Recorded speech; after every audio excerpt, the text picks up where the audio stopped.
going on, man? Episode 34, Mancave. I couldn't believe how flexible you were. Yeah. Holy shit. What? What's going on there? I liked everything you did. It was really cool. So yeah, I thought it was pretty good. Hey, Vance. Hey, I Vance. hope you'd want. Oh, Vance. I gotta go. Later. Again, dude? Every Sorry, time, man. man. I just, When I call your phone, dude, I expect you to answer the other line, dude. Yeah, I know. I'm sorry. I didn't know I'm they sorry, still had. man.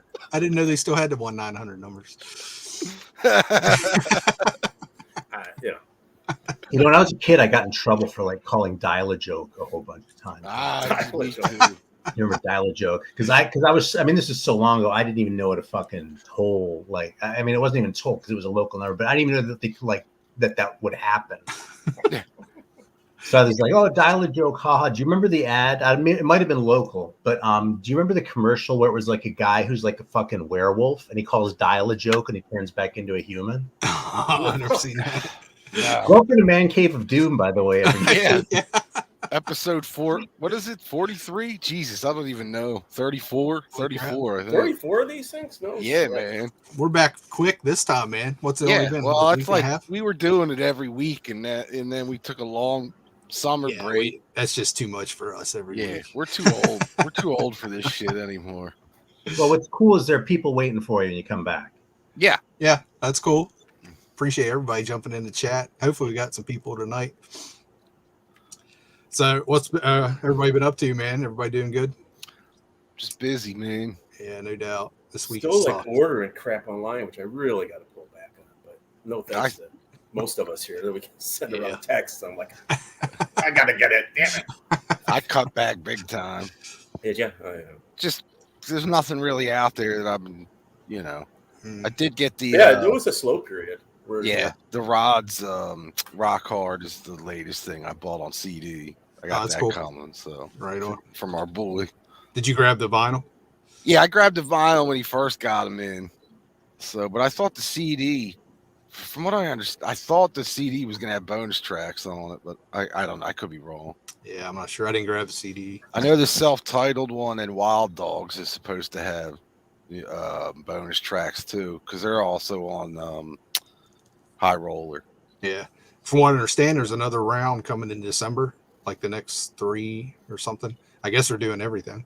Yeah. The only one that I would pick up if it's any different than who did it? Somebody did reissues of them a couple years ago. Yeah, they did the CDs a few years back. Yeah. So, I mean, if there's any different tracks on Let Them Eat Metal, I might check that out. But other than that, I'm not going to pick them up. But I like that Rock Hard record. So, did you guys watch Aaron? You turned me on to him. Let's Talk Metal. Oh yeah, I've heard his channel a bunch of looking times. for trying to drill down to the first American heavy metal album, and he pretty much came up with Rock Hard by the Rods. It's like, wow, I wasn't expecting that. Yeah, that's. I mean, what is that? 78. It's right around 79 or 80, right? Yeah, 79 or 80. I think it's 80. Yeah, that's what I was thinking. But even Rock Hard's at? Yeah. Okay. Yeah. I'm not the Rods expert, though, man. Although I did grab that record, too. I was like, I really want to check it out, and it's the rare one. I was like, I don't even go down that path. I was like, what the hell? I should check this out. I was ordering a couple other things, and it's fun. You know what I mean? I'm never going to be a huge Rods fan. But yeah. I kind of like all their stuff, but that Rock Hard in the first album is head and shoulders above everything else they've done, I think. Yeah, I think my next favorite record's Let Them Eat Metal, I think. There's some good shit on that record. They're kind of wild because they started out basically on MCA? Is that what they were on? Or Arista? I think it was MCA. It might have been A&M. It was one of those. It was one of those like big. Yeah, labels, but basically they started out major label and slowly just kept going down to smaller labels as they went. You think like back then that they would have played all? I mean, maybe they did, but they would have played off the fact that he was Ronnie Dio's cousin and was in an Elf with him. But they never really. Yeah. Was there ever a band where that worked though, man? Yeah. That isn't the Scorpions and UFO. Because I definitely saw a lot of bands try to play that card, and they always kind of got laughed at for it. But it's like, I just fucking happened to come across that American Metal, but that the Americade record. Mhm. when I was going through some shit. Dude, that record's terrible. Yeah. You know? That's what I think of when I think of that kind of shit.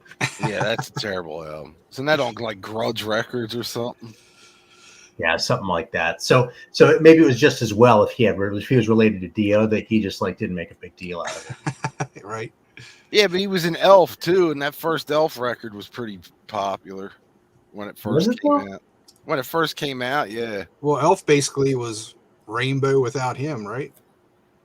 Now the first Elf actually has Ronnie and from the Rods on it. Yeah, my understanding is that it was basically when Dio left for Rainbow, he brought the band with him, except for the guitar player, obviously. His cousin. And I guess by Rising, Blackmore threw them all out. Oh, yeah. You mean? Oh, yeah. That's but the first Rainbow album was basically Elf. Right. Yeah. Yep. Without Feinstein or whatever. And Yeah, with much better songs too, honestly. I love Rainbow and Elf. I mean, Elf is kind of fun. Yeah. But I love like the first Elf record. Really? Yeah. Yeah, I think it's fun. I think it's perfectly enjoyable, but you know. I don't know, man. Maybe you're just more wired that way, because that kind of makes sense with the Rods too, because it kind of had sort of a rock and roll thing, and with AC/DC. Except I love AC/DC too, so you know. All right, we got down this rabbit hole pretty quick. No shit. All right, so you guys want to share what we've been listening to, what you picked up, what's been going on, man? If you want to go around the horn here, if you want to start, Aaron. Yeah, sure. Because I already picked it up because I was going to like contrast with the Rods, which is kind of dumb, but yeah, I've been playing this kind of a lot. And I think that's because Marty was talking about it so much too. So a little shout out to Marty Worm. But yeah, I've been playing this like every day. And I haven't historically been like the biggest Halloween fan around, you know. So I just want to highlight them because this is a really good record, man. And like, it's just fucking solid metal. It's like, regardless of whatever kind of shit they did later on, you know, for better or for worse, you know. Are you basically 80s stuff? Have you ever checked out newer stuff? Like 90s and up? I'm kind of a recent convert to the Keeper of the Seven Keys era. I remember. Yeah. So I haven't even really fucked with anything like, I mean, Pink Ball. Yeah, I won't even say it. Yeah. Anyway, I've also been listening to a lot of Sodom. So, and it's funny. I have kind of a weird relationship with this band too, I think, because for some reason in my head, this band is always in the Sign of Evil. Like it's either like that or it's later Sodom. And it's ridiculous, you know, because this is really what they sounded like when they were good as a band, you know. Obsessed by Cruelty, I don't know, man. Maybe it's because I have the shitty sounding press of that or something, but it just feels kind of weak. But these two just fucking smoke, you know what I mean? And it's weird because every time I pull them out, I feel like I'm rediscovering Sodom. Just because of that weird like thing in my head within the Sign of Evil, which of course was the original one that blew me away, you know. That's a band I need to check out more because they kind of, unfortunately, I kind of lump them in with a lot of that 80s German thrash stuff. Like Creator, I can't do. I like Destruction, but I can't do Creator, and I need to give Sodom more time, I guess. Yeah, I've always loved Destruction too. So, yeah, but I came to Creator relatively recently too. Man, I have it set up better for the angle, but the glare is the worst. Shit. So I pulled this one out really just because you said no Russian ones, Greeno. This one's Russian, and it's really just a solid thrash album. See, that's the kind of band photo that just sucks as far as I'm concerned. But it's not terrible, this one. I can hang with that still, you know? Dude, you sent me the picture of the cover of that. And I'm like, oh, that looks cool. What's the band look like? And then you sent the band pictures like, what is it, a 90s alt band or something, man? Totally doesn't look. Well, somebody would like to see the lighting on it because it isn't that bad, but yeah. It looks like this is like a really good speed metal record, though, man. It's like, you know, it's not the most Russian thing on the planet. You know, it sounds Russian, but it's not like, you know, like Corrosia Metalla or something like that. But Park. It's basically just a really cool speed metal record. And I played this one because of Chromie D. He was talking about it. And this record's awesome, and it's another one I tend to overlook. This is the private press, but it also got an issue on Black Dragon. So, you know, for sort of a lesser known record, there are more of these around than a lot of things, you know. So what first of all, how awesome that cover is. Is that Dr. Chud? Huh?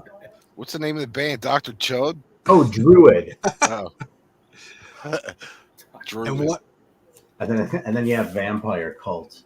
No, what is it, like straight up metal or Yeah, it's thrash? pretty Or much straight up metal. And it's really good. You know what I mean? There's so many bands like this that they're easy to overlook. And like, I've actually had this record for, I mean, not forever, but at least like 10 years, you know? And I don't know if I ever really appreciated it until just this past week, you know? dude, that's a new one on me. I've never even seen that anywhere. I'm a little surprised you haven't come across it. Yeah, like if you hadn't seen it, that wouldn't shock me necessarily. But even so, man, you spend so much time in record stores. I'm a little surprised. Anyway, that's my little what I've been up to, which is probably more interesting than if I talked about what work's been like, right? So, Well, you got Vance. Well, the last thing I spun last night, late night, I was waking up the neighbors with was little cramps. Oh, that's cool. It's a reissue. right It's on. from Badsville. I'm listening to that. Pick this up. I think somebody else had this too. This High Spirits. That's cool. Yeah. That's clear on the thing there, but yeah, it's Totally, color totally wax. dig that band, man. Yeah, That's a it's just high a high roller. roller. That looks really professional, man. Jesus, that looks like a major label release, doesn't it? High roller, man. They just, Yeah, they do. Got the insert and all that kind of stuff in there. It's not just that, it's the art style too, you know? yeah, Yeah. Anyway, I don't want to. yeah. You, But it's pretty good. I mean, I literally got it a couple days ago, so listen to that. This I got from you guys know the Zonk Man. Shot me some VCLT. This Moon Coven. It's like a stoner doom kind of stuff. Yeah. Gotta take these shorts off. newer It's good stuff. Is that Yeah, on Ripple? this Looks is from, like it. yeah, this year, 2021. Wow. What's the name of that band? It's Moon Coven. Slumberwood's the name of the album. So Slumberwood. pretty good. That's what. Are you? I don't know if My you're still wife in your calls them doom. nowadays. Are you still in your Slumberwood. doom phase, Aaron? Actually, It's like yeah. my 50s. Yeah. There's a local Chicago band, Canyon of the Skull, and this is Hey, pretty good. wrong one. There you go. So, it's Canyon of the Skull, Chicago doom stoner kind of band. Right It's on. called Sins of the Past. This is pretty good. Long songs, you know. So, and I didn't realize I saw these guys a while back. I didn't even realize I think they opened up for like Pentagram or something like that. Wow, that's cool. And That is I cool. picked it up and I'm like, this is cool. And then I'm like going through like old shows. I'm like, oh, I see these guys. This was also from the Zonk Man for a little VCLT, little clutch. I never had any clutch, so I've been listening to this. How do you like that one? It's all right. I mean, like I said, I really didn't dive into clutch much. So, I think that's all stuff that recorded during the pandemic, right? I don't know Or much about something it, to be weird honest like with you. that. Is that live? It has Merriweather on it. I don't know if that's. Nah, there's like it's like a comp of stuff. Like I think they do Credence tune on there and Electric Worry, like a different like live in the studio type thing. I think that's what that it's is. a Vault series. Yeah. Fortunate. So, I mean, I liked it. Like I said, I don't have any clutch, so it was kind of intro to that. I think I have And then, one album by him, just kind of checking them out, and it was like, I don't know, I haven't went any further. Not that they suck or anything. It was just like it's cool, but Yeah. And I heard good things about this. And then Mikey was playing on Grown Man Record Night, and I was like, all right, that sounds pretty cool. So, Yeah, I really like that Red record. Fang, yeah, it's pretty good. that's a cool cover, man. Yeah. Yeah. Who the hell's That's what Red the thing as Fang? far as me liking it. I got a lot of mileage out of that record, though. Yeah, I didn't know too much about him, and but I seen some people talking about him, and Mike played an album side or two, so I was sold on that. Pick that up. That's the new stuff Cool. that's been on the table lately, other than some of the been playing the Maiden and stuff over. Right on. Stuff. Yeah. How about you, George? Well, like last time, I haven't been buying too much new, but I did get the. They finally did a, I think, proper reissue of the first two Britney Fox records. That's cool. Is that on Rock Candy? Yeah. Cool. So I got these two in. The guys from the label sent them to me. They sound great. They're 20, newly remastered. However, I thought they were going to throw all the bonus tracks and stuff. They're just a straight album remaster. So That was kind of disappointing, but Yeah. other than that, and I don't think I've showed this since we've been back with the Steve Whiteman record. Oh yeah, dude. That thing's awesome. Yeah, this is better than the last Kicks record. I totally agree. And Yeah. that's And I wasn't expecting that. I really enjoyed that album. apparently it is on vinyl somewhere, but it's way expensive. Yeah. And I don't even know if they're getting it pressed. You know, there's everything's so fucked up right now. And the only last thing I've been listening to is obviously the new Wild Hearts record. Right on. But this is the Amazon exclusive, Amazon UK exclusive with 2 bonus tracks on it that are actually CJ written by CJ. They were the only 2 tracks written by CJ, which was weird. Right on. I see he's getting ready to do another batch of hot sauce. I got to order something from him. Yeah.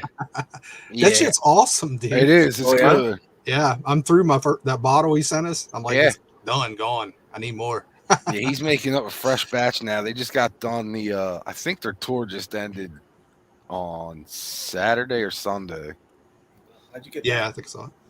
You just get it direct through him, or does he have a site? Yeah, I think he does it. I'm always Yeah, up when to he do was hot on the show, he sent us each a Okay. sample Yeah. bottle, and then but yeah, you can He has a big cartel thing, right? yeah, something like that. But if you go, I mean, I usually post his shop on my Facebook page when he puts it up, so All right, cool. just keep it I'm out. always up for some new hot sauce. It's pretty Yeah, good. It's like he a does garlic two- hot sauce. Yeah, he does 2 different ones. I think the ones he sent us was the garlic, and then he has a regular that's real hot. Yeah. I think it's Devil's Spit, I think was the Yeah, name. Devil Spit. Yep. All right, man. You How go. about you? I finally got a copy of this on vinyl. I guess it was No Remorse reissued. I saw everybody playing that on Facebook this week. Yeah. Or no, it was called Metal Classic, sorry. What's that like? Straight up old school metal out of Chicago. That looks like 1984-ish, Pretty much. Yeah. 85. 85. You have an OG proggier than Aaron? a lot of things. Huh? It's a lot proggier than a lot of things. Yeah. Right. It has a lot of parts and shit, but it doesn't like lose you in it, George. So like if you dig if Manila Road is like too much for you, you might still dig these guys. You know what I mean? Okay. Do you have an OG, Aaron? I do. Right on. I haven't spun this yet. I just kind of grabbed it. Go ahead. I was just going to say that one I got because of Martin Popoff. Really? Because the price, when he put out his book, like his price guide for metal records, there was all sorts of rare shit in there that like he had priced like hundreds of dollars before what it was actually going for. Mm-hmm. And so I got great deals on a few records from guys who thought they were charging me top dollar, right? So that was one of them. Dude, I love that price guide. Not for the prices, but for the information that was in them. That was in it. It was like, and a couple times I've ordered stuff from him. I've started a conversation with him and been like, can you do another version of that? You know, just having that amount of quick information right there to leaf through. It was awesome, man. But he said that's the hardest book he's ever done and he'll never do it again. I don't blame him, actually. Yeah. Hey, Mark. Especially with the internet. I mean, look what you're competing with. You know? Yeah. As soon as you would put it out, you would be out of date. You know what I mean, obviously it was already there at that point in time, which is how I knew the shit was, you know, where he was off, Oh, you know, right. where I saw it from. But, you know, that was then, you know, now fucking everybody looks for that shit online. Dude, do they even still make the big, giant, thick gold mine price guides? Remember those? Yeah, They do, but it's they do it like we get offered it at the shop, but I haven't been offered one in a couple of years now. Yeah, I But don't if they know. do it, it's every couple of years because they do a toy one too that I get. I haven't gotten that in a couple of years. However, I know they still do it, but I don't know. Other than the information in them, I don't know if it's worth putting price guides out anymore the way the internet is. I mean, yeah, it's not. Everything changes yeah. so fast. I grabbed this. I'm not even hardly familiar with this album. Actually, I'm not familiar with it at all, but except Death Row. Oh, I that's think- the one after Objection Overruled. Now, I is think. this when Udo came back? I think. I think that's the second album with him after he came back. Okay. I think Objection Overruled was the one right before this, Death Row. So, I think I don't even know if I've ever heard that. I just got this in not long ago. I haven't even had time to spin it yet. that's a pretty good record, but I think Objection Overruled's better than that one. Right on. I don't know if I'm familiar with that one either. Yeah. So that's kind of it. Regular albums. If you guys, everything else I got newer ends, Boots. So if you want to jump right into the Boots here real quick. Yeah. I'll show you this one. We'll start with you. Yeah, it goes. I got a feeling Vance is going to show it too. Yeah, I picked that up. Yeah, fuck you guys. You all got that?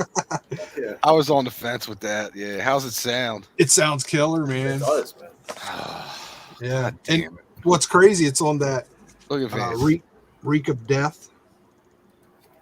I was like, what the fuck? My camera's fucked up. Dude, you had me all messed up.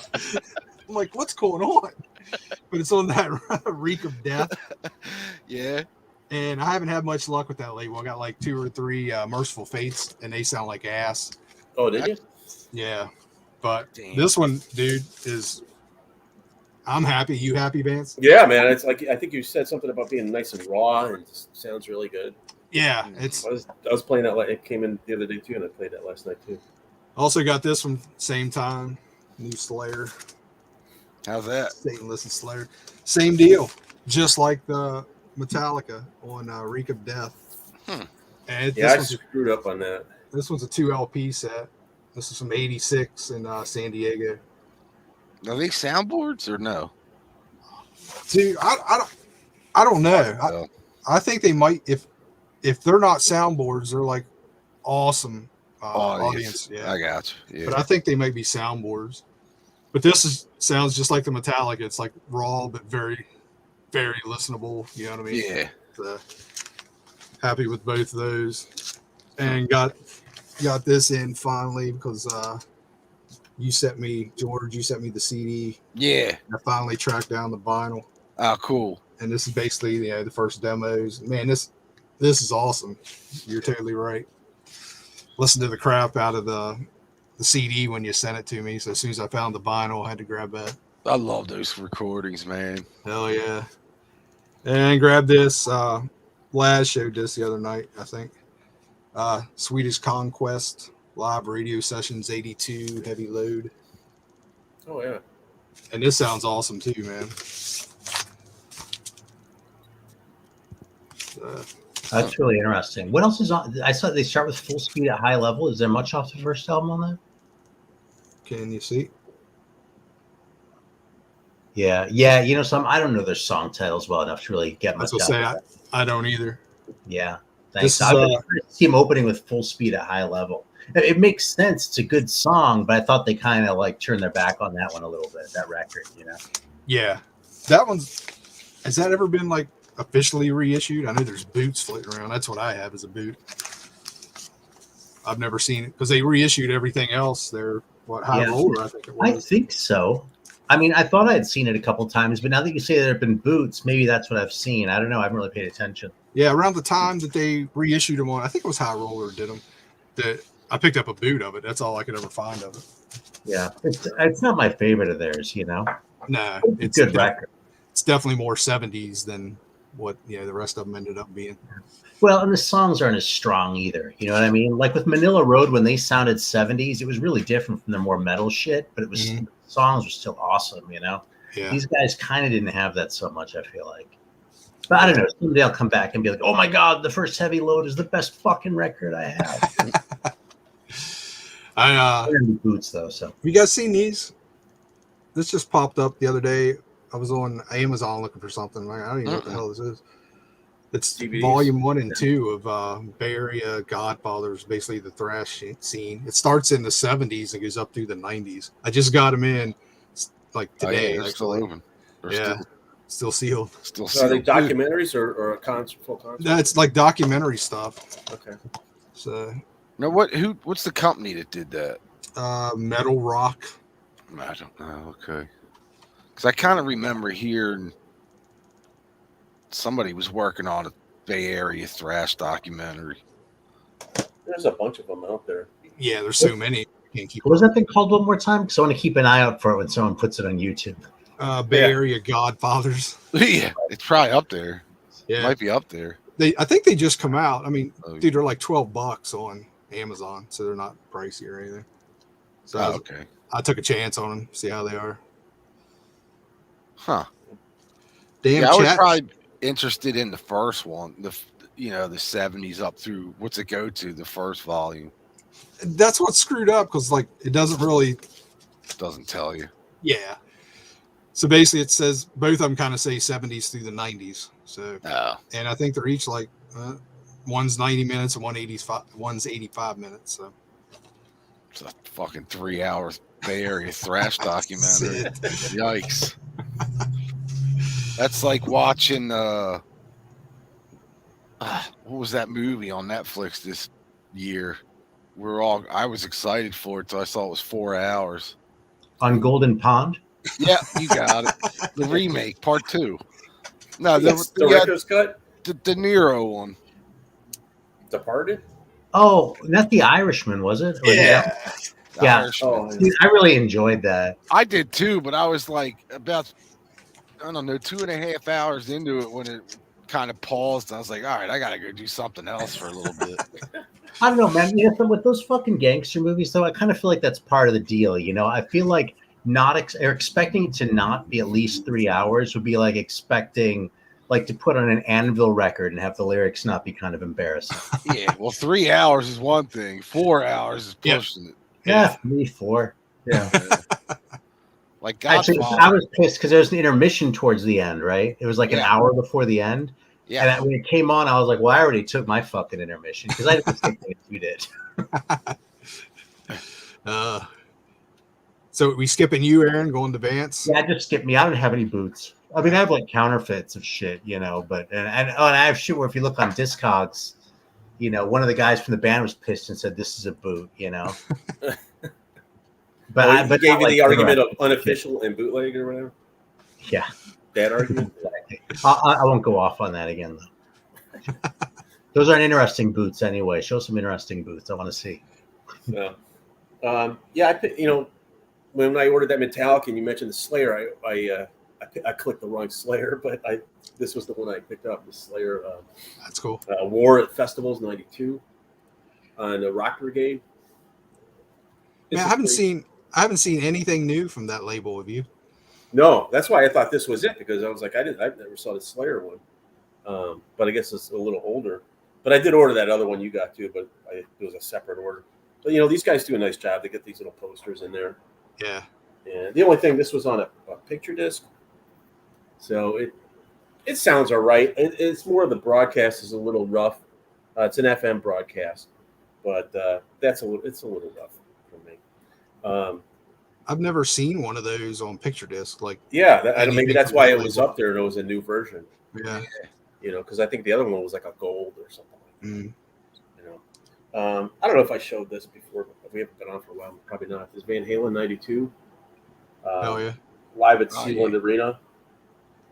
This ain't bad. Is that same years for Unlawful Carnal Knowledge tour? Yeah, they're doing like Pound Cake and Right Now and that stuff. How's that sound? This sounds really good. Really, I was happy with it. Cool. 2-album set. Just plain inners, but I thought it was really good. I'm happy with it. No, I grabbed that. Too many Sammy boots. I grabbed that too. Just to kind of have one with Sammy. You know what I mean? I thought it was pretty good. Yeah, it was pretty sound. This one though, I probably got in last week, and I showed this on the Vinyl Archivist stream too the other night. This is Van Halen in the Club. Have you guys seen this one yet? This is from '76 at the Golden West Ballroom. Wow. This is like early, so they're doing still a lot of covers, and then new songs for the first album. So they kick it off with like Rock and Roll All Night. They do Zeppelin's Hot Song for Nowhere, which basically was the new Zeppelin album out. So those guys already figured that song out. So that's before the Pasadena boot, right? Yeah, this is '76. Wow. Doesn't give exactly. It's on Parachute, but it's cool to hear them do these covers. Yeah, I think I have that on a CD somewhere. That show. Yeah, I'm sure it's been out. It's a cool gate. Yeah, I might have to look for that. Yeah, so they're doing all these covers. and Live for the Music Bad Company song. And then the new ones are, I'm the ones on this, Running with the Devil. So it's pretty good if you see it out there. Yeah. In the clubs, 76. I mean, that's the earliest I've seen of a Van Halen boot. Yeah, I'd like to find that. Yeah, if I see it again. I think, you know what? I think I ordered it. You get those ads that this one company, I got it through Facebook. There's what the hell are they called? Rock something. If I see it again, I'll shoot you Cool. the link. Those are just some of the boots I got. Other ones, I think. Right on. Yeah, I mean, I think the old ones that we've shown. I haven't got too many. What about you, George? Any new boots? Not on vinyl, but I did. I got some new CD ones that I put together. Right on. So the first one, I think I sent a picture to you already. The kicks when they were the shoes. Yeah, man. I probably need to get that from you. Yeah, this is like New Year's Eve show 79 going into 80, but they do tons of covers, man. Yeah. And it's all soundboard. Right on. So it sounds like a live, pretty good live broadcast, I should say. I found a pre-FM reel of Aerosmith at Counterpart Studios in 73. Holy shit. Yeah, this pretty fucking killer set, man. Obviously, it's the first album. I don't know if you'd be able to see the tracks, but yeah. Yeah, somebody made me a digital copy of their reel. I got made this up the Wild Hearts White Album demos. Oh, that's cool. Yeah, it's just demos from the White record. They released that on their website. And then AC/DC at the Palladium in New York. What year is that? 77. And then there's a small set on here. Also, they played CBGBs. Wow. Can you imagine that? AC/DC played CBGBs. Yeah. I think I put pictures from it in here. Let me see. Imagine being at that shit. Yeah, check this out. I'd be curious what the response was from that. I imagine they got. Look at that stage that they're on. That's the CBGB stage. Right. So that's that show. Yeah. But that's about it. Right on. Those are awesome, man. You put those together, George? Yeah. I usually get I started it during quarantine, man. Yeah. Like, I think I did. Fuck, dude. It was like over 100. So yeah, far. you were going crazy there for a while, dude. Yeah, I was doing like 1 or 2 a day because I was getting all these shows and I'm only doing like pre-FM reels or masters, that aren't the typical ones that are out there already. So I'm just making copies just to have them, kind of, Right. My OCD kicks in, I'm, keeping them on file somewhere. Rocking it like it's 2002. Yep, for the most part. CDs are coming back, baby. Yeah. Yeah. I'm hearing from a few of the record dealers that everything's slowing down a little bit vinyl wise. The CDs are picking up for them. Yeah, CDs are picking up because they're cheaper because the vinyl prices are going up out the ass, dude. Yeah. We stopped. I mean, we cut back big time at work. I'm like, I'm tired, dude. I'm not paying these fucking prices anymore. And then these guys, evidently, shippings went through the roof again. And these guys that are bringing stuff in from Europe are bitching like crazy. Yeah, and I think they just announced in November it's going up again. Thanks, Obama.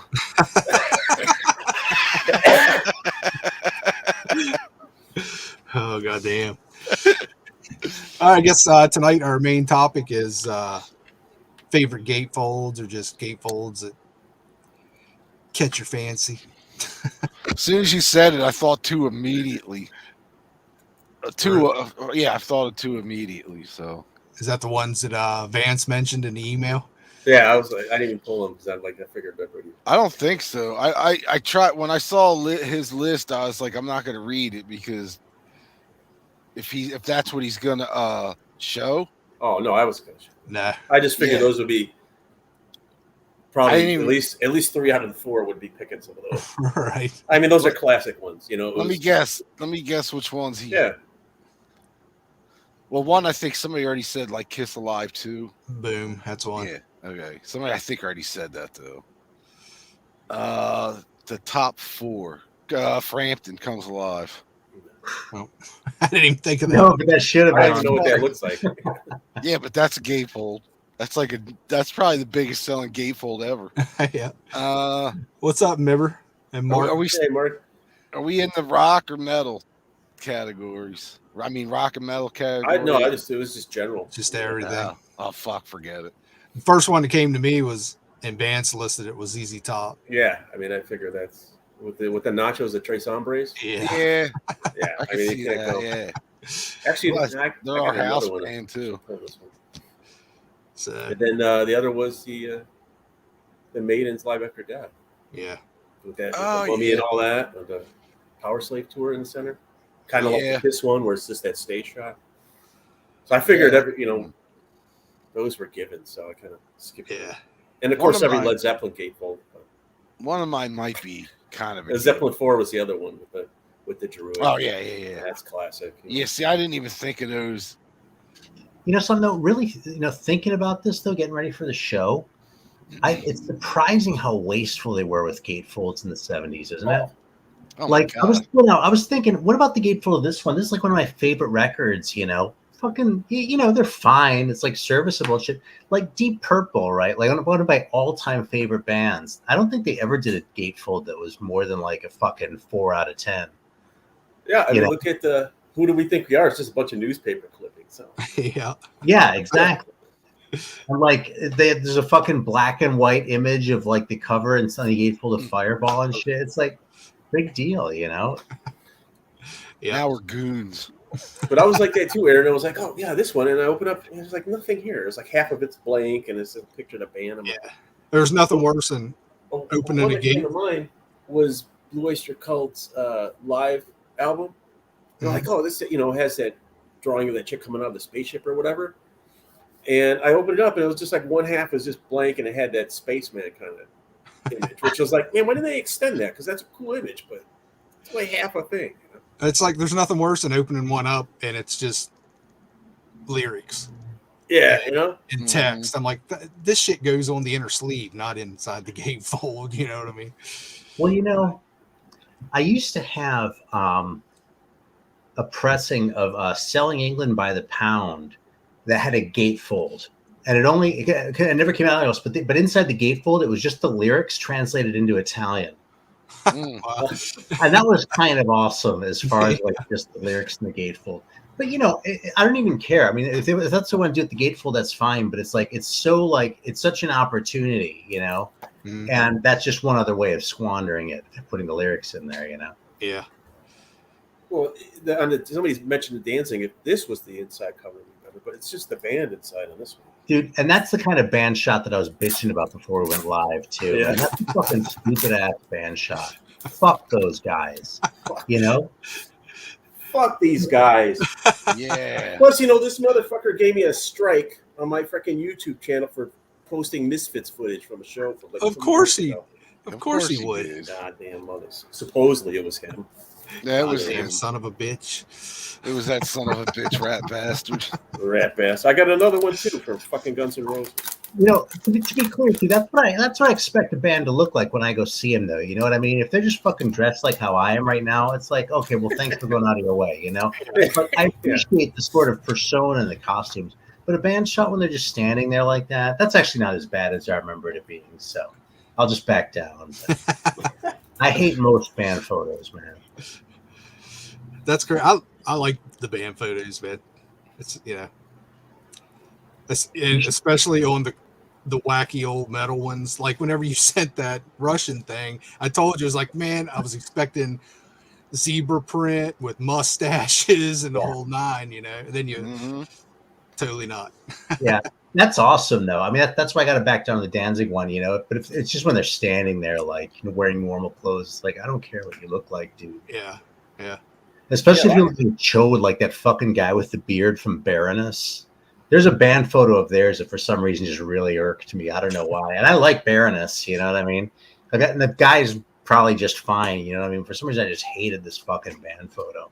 He's just ass. And so does everyone else in your band, and fuck you. Oh, shit. All right, well, do you want to go first, Aaron? Oh, shit. All right, so you know what was actually the first one that came to my mind? I pulled 5, by the way. Mm-hmm.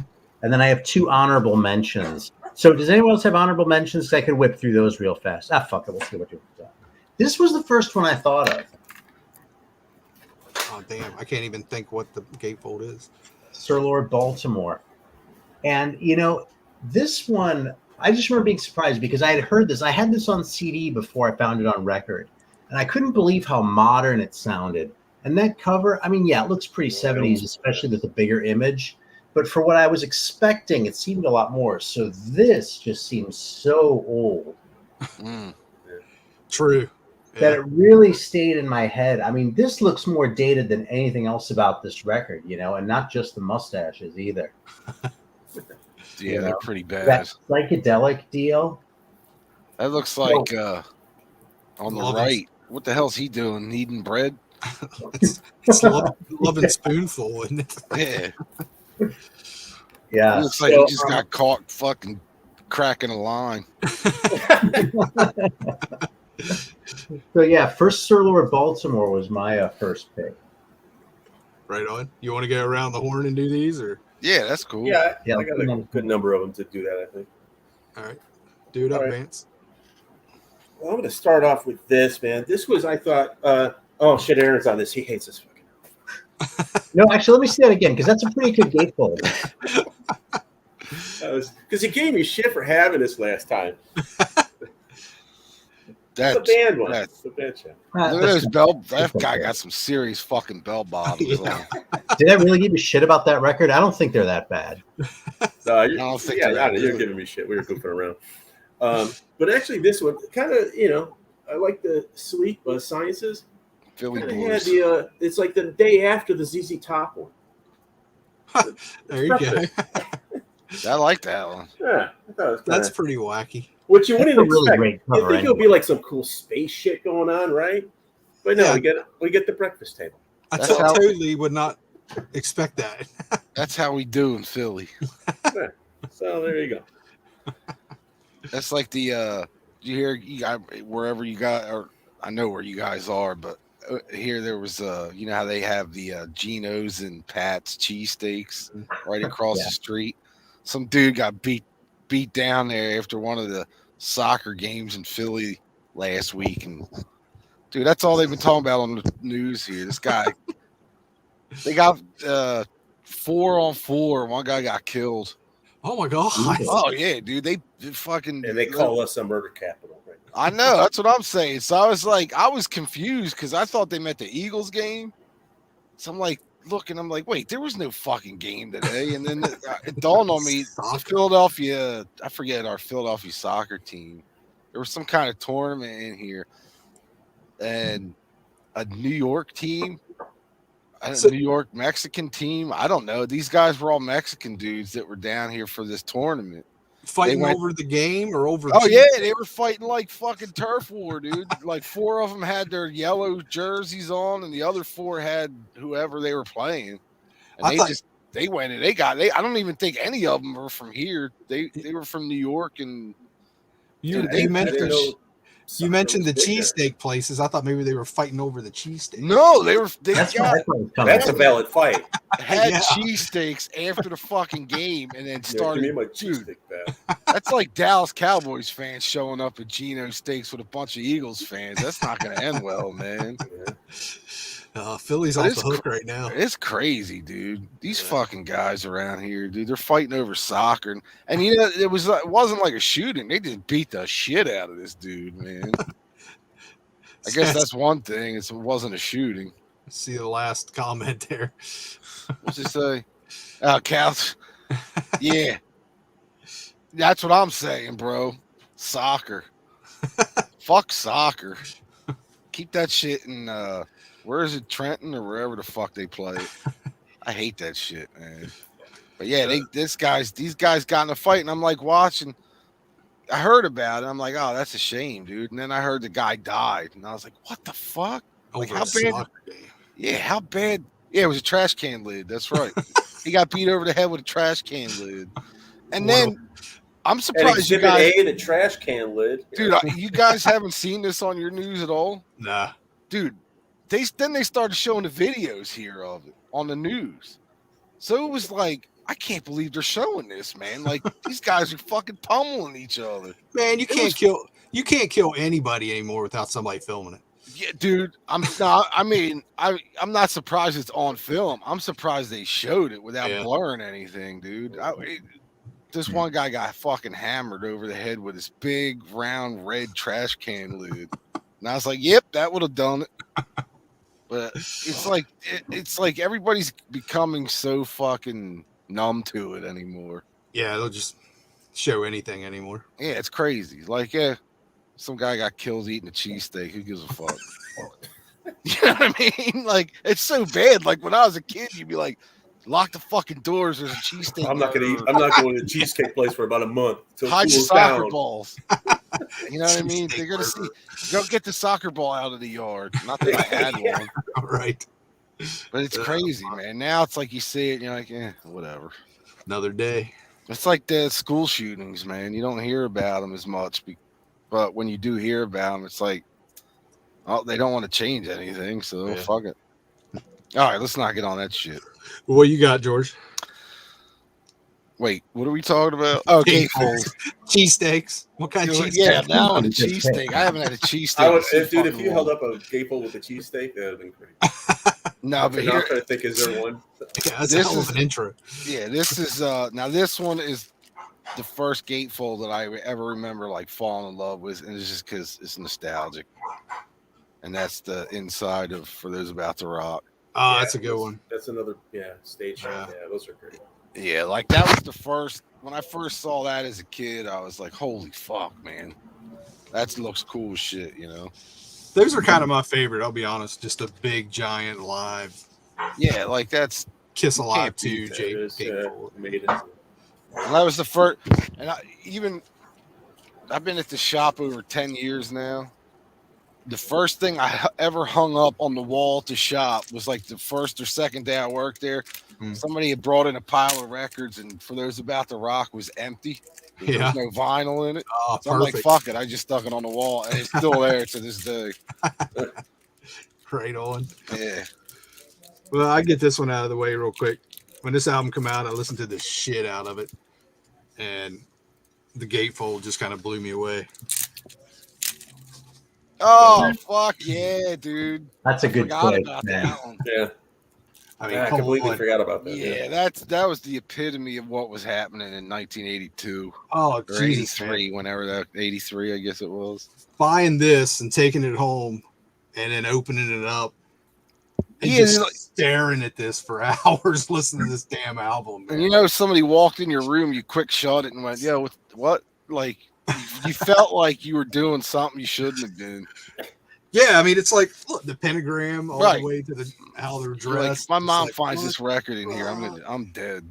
That's an awesome pick. It's like it's got the devil, but Mom, it's a shout at the devil, right? Not with the devil. They're mad at the devil. Yeah, I completely forgot about that one. I thank God I didn't have a mom like that. She's like Catholic, you know, stubborn Italian Catholic, but she was never like, you can't listen to Kiss because they're Satan heads or something. Satan heads. Yeah, she was never like that. So thank God. Yeah, I grew up with my grandmother. Man, she didn't give a shit. Put anything on my walls I wanted. Dude, I had one really religious aunt that lived out west, and she would come visit every once in a while. And she walked in and was like, "You got to have him take this stuff down." My grandmother's like, "Touch anything on that boy's walls." My grandmother was the same way, dude. She used to buy me Kiss from the AC/DC records. Yeah. And her sister was real religious.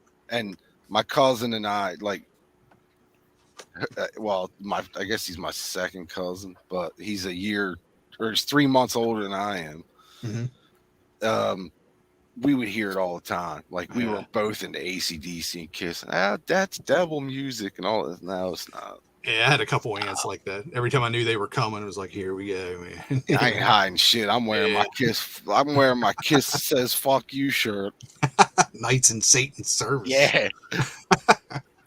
What you got, Aaron? All right, this one might surprise you a little bit. Prince. Oh, This would surprise you. No, but you know what I did do was I printed you remember the poster that came in controversy? yeah. Yeah, I didn't have it anymore, and I wasn't going to go out of my way to find the record just for this, but I found a picture of it like online, and like printed it out in color and hung it up at a coworker's desk at my last. Isn't that the one where he's wearing like the fishnet hat? Oh, it's the end of I don't remember the It was hat. I Speedo, remember him right? in the shower with the Speedo and the crucifix. Oh, that Oh, one. Jesus. Oh yeah, no, I forgot. I don't know if about I've that seen one. that. Yeah, you don't want to see that one. You could have put the David Lee Roth next to that too. There's no. Yeah, that's like Yeah. dude. If we can, Actually, I think that one puts David Lee Roth to shame. It No, does. this one. Oh, okay. Bam. That's a good one. I've Definitely. always loved that. Yeah. Hell yeah. And this is one of the ones that were really sort of striking me, you know. And that's how the text should be, man, just really little like that. There you go. And you know, you can note my flex here too, showing off the original of this. But a couple of you probably have it too. So that's where they got the idea for. I don't know if you know this or not. The Eyes of Alice Cooper album was from the idea was from that gatefold oh yeah. front cover. Yeah, That if makes you ever sense. noticed. Dude, you got me thinking now that might be a good topic is posters. I was just gonna say that to you. Or The stuff dumbest, that comes in. Yeah. the dumbest inserts in a fucking album. The Just dumbest that- poster. And David Lee Posters are inner Roth and sleeves, I Prince guess. are not allowed to be shown. Yeah. That David Lee Roth might win, man. That was just horrendous. Dude, with that David Lee Roth one, what the fuck was the rest of the band thinking? No doubt. Like David Lee Roth, it's not really that surprising, I I suppose. mean, that was in Van Halen too, right? Yeah. it was Women in, and Women and Children First. Women and Oh, children. yeah. You're right. You're right. Yeah. I guess they're What like were the rest of them thinking, man? they're probably we'll get all four of you all chained up and everything. Like, we'll sit this one out. Let Dave do it. Right. Yeah, I think man, I'm trying to think. There was a story. There was a story So they're somewhere. trying to bring in the girls because Dave was getting No, Yeah. Eddie told the story on something about, and he was like, "Yeah, just fucking throw a poster of Dave in it or something like that." Like they were trying. Dude, I don't want to misquote anything. I don't want to say You That's know, the only thing they ever That, did a that- poster that makes for, too. sense. but it was I can something to the effect like they wanted to do a band shot. Dave wanted to do a solo shot. So they decided originally it was going to be two-sided and have Dave on one side and the band on the other. And then, I don't know.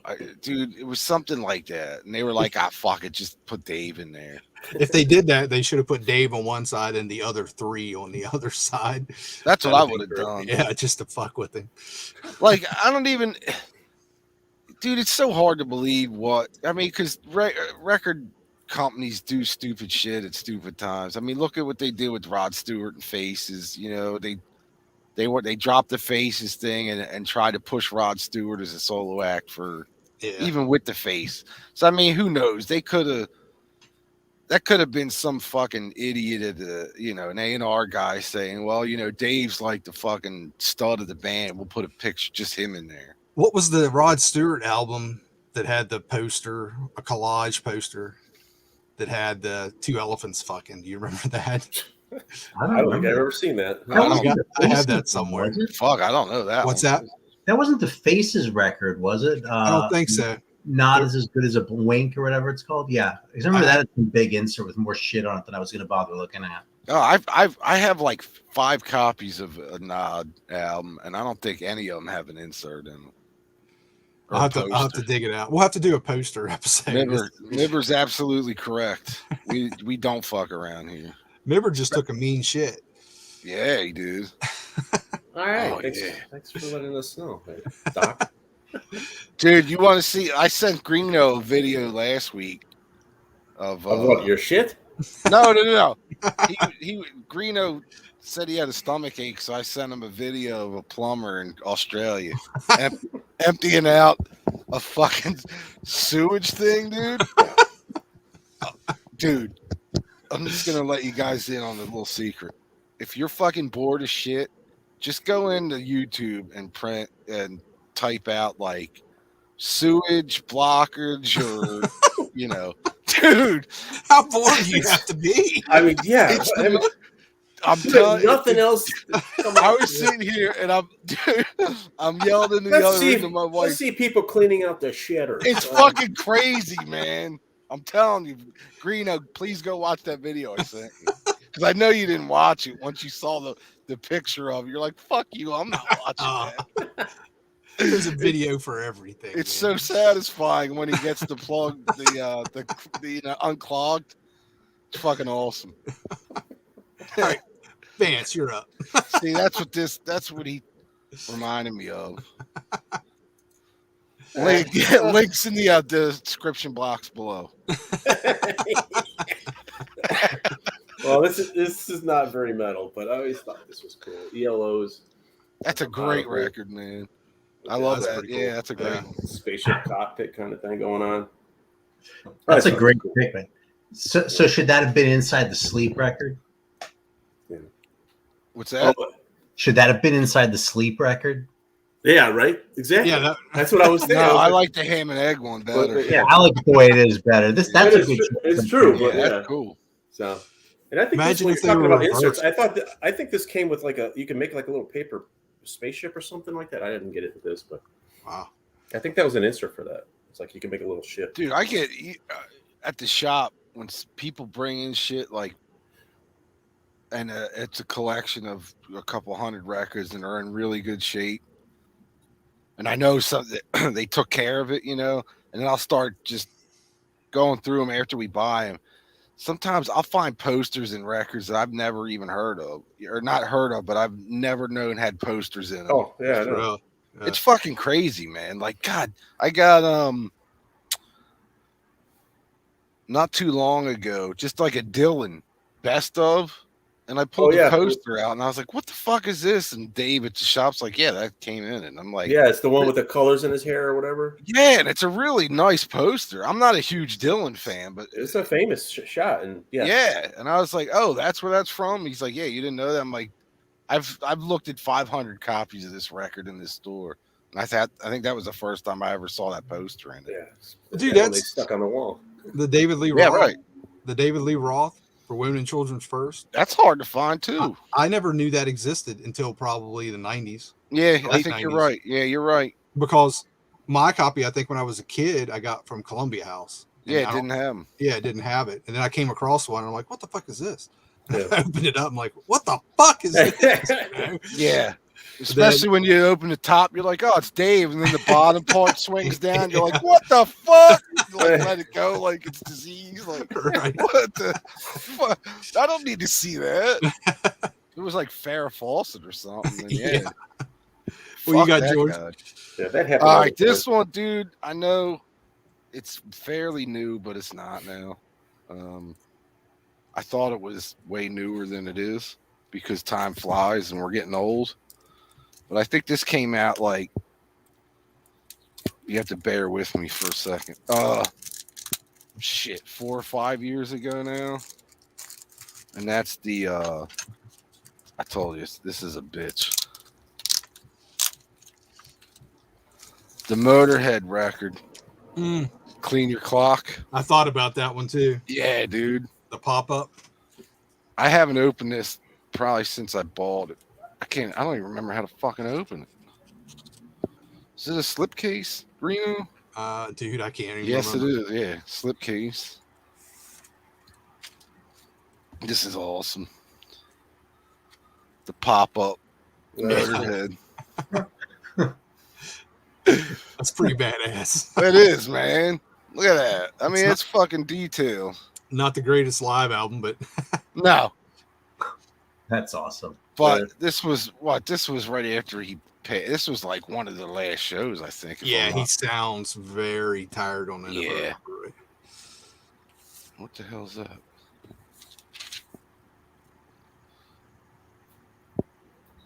It's Lemmy's death certificate. What? That didn't come with that, did it? Did you? No, I don't Weren't you think supposed so. to send that to the coroner? Yeah, sorry. I forgot. No, I must have printed it off and stuck it in the album. That's crazy. You know, it's weird. I think I did it because I knew this was going to be the last official Motorhead record. Or Yeah. I figured it was going to be. Obviously, I was way wrong, but So you found that online that good to print out? yeah, because it's all. If you know where to, I think it was on one of the news sites. To be honest with you, like Blabbermouth or something. Wow. But like you could find, in all reality, you could find anybody's death certificate online. That's crazy. It's public knowledge, so. Yeah. Well, I didn't know if they would.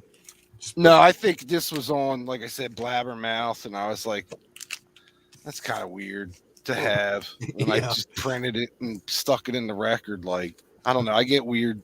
I do weird shit like that with certain artists, you know, like just a small blurb or something. I'll print it out and put it in one of the records. I'll back you up on this, man. I would do that too. Yeah, I'm a nerd, man. You know, but like this, go ahead. Like I said, I just knew like this was officially the last Motorhead record because this came out after. This was basically the first Motorhead release after his death, and I just assumed, all right, they're not going to put any more shit out like on this label. You know, that record label, that contract's done because Motorhead's done. Right. But I didn't realize they were going to put out every fucking live album from every tour that they've done. So now, what have you put in an album, Aaron?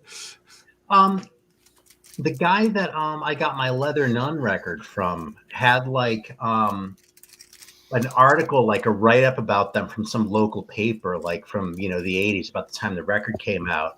And he sent me a PDF of it or something like that, or a GIF or something. So I printed it off and stuck it inside the record. Yeah, see, I do like shit like that. Or like bios, if they have a website I go to, and if it's like just like a one-page bio that if there's no info on the album, a lot of indie bands don't have money to put like to get like color inserts made. So it's just white inserts.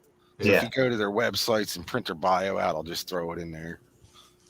That way you know who's in the band and shit, you know what I mean? When Dio died, I remember not a big paper, but the local little small town paper did like half a page on him. That's crazy. And it blew me away. I was like, seriously? So I cut that out and kept it just because it was so odd that, I could see it. Well, actually, I can't see it being that big in any paper really, but a little small town paper kind of blew me out. So. All right. It's funny because I wonder if how many people did that when Lemmy died, if there was anything in the paper. Like, God forbid when Ozzy dies, if that would be like oh Jesus. Be like all over again. I moved to San Francisco right before Jerry Garcia died. Yeah. That was kind of excruciating. Oh God, yeah. He was on everything. All right. Anybody know this? One of my favorite blues records of all time. Muddy Waters. But does anybody remember the gatefold? Yep. I don't know if I've ever seen it. I absolutely know the gatefold. There he is. That's awesome. I love it. It's a cool album too, man. Yeah, that's his one Psych record. Yeah. Bluesy Psych, but it's fucking great. And actually the back cover is cool. It's like that's the that back album is the UK cover. Oh, really? Yeah, if you could find it on hold on one sec. Because I just got a reissue of it. Can you see it? Oh, I just gotta find it. Are you on the? Yeah, you're on full screen. Hold on. There it is. Okay. Hey, you're still on full screen. What's up? Yeah, here's the. Wow, Oh, that's okay. cool. And that's just like I said, it took the back cover basically, and then Flip them around. yeah, and then I think this has the same inner. You know what's weird? What's that? I could see this. Go back to. I could actually see this being more eye catching. Yeah. Than this. Yep. I mean, that's a cool ass picture. But if you're flipping through the bins, that's more iconic than that. Yeah, one. that would just. Yeah, I just got this because it was different, and I'm a fucking nerd for this album. If you haven't heard this record, go buy it tomorrow. It's Whoever's cool listening, that and you know what album is really, dude, mid '70s Muddy, the Woodstock tapes or something it's called. I don't know if I have that. The Woodstock tapes. It's like an 8-song. It's a Woodstock session. It's a black cover. Yeah, Woodstock up in New York. They recorded this thing. That fucking kicks ass too. That's that was like, I think that was the album right before. Again, don't hold me to it, but I think it was one of the albums right before he hooked up with Johnny Winter in the late '70s.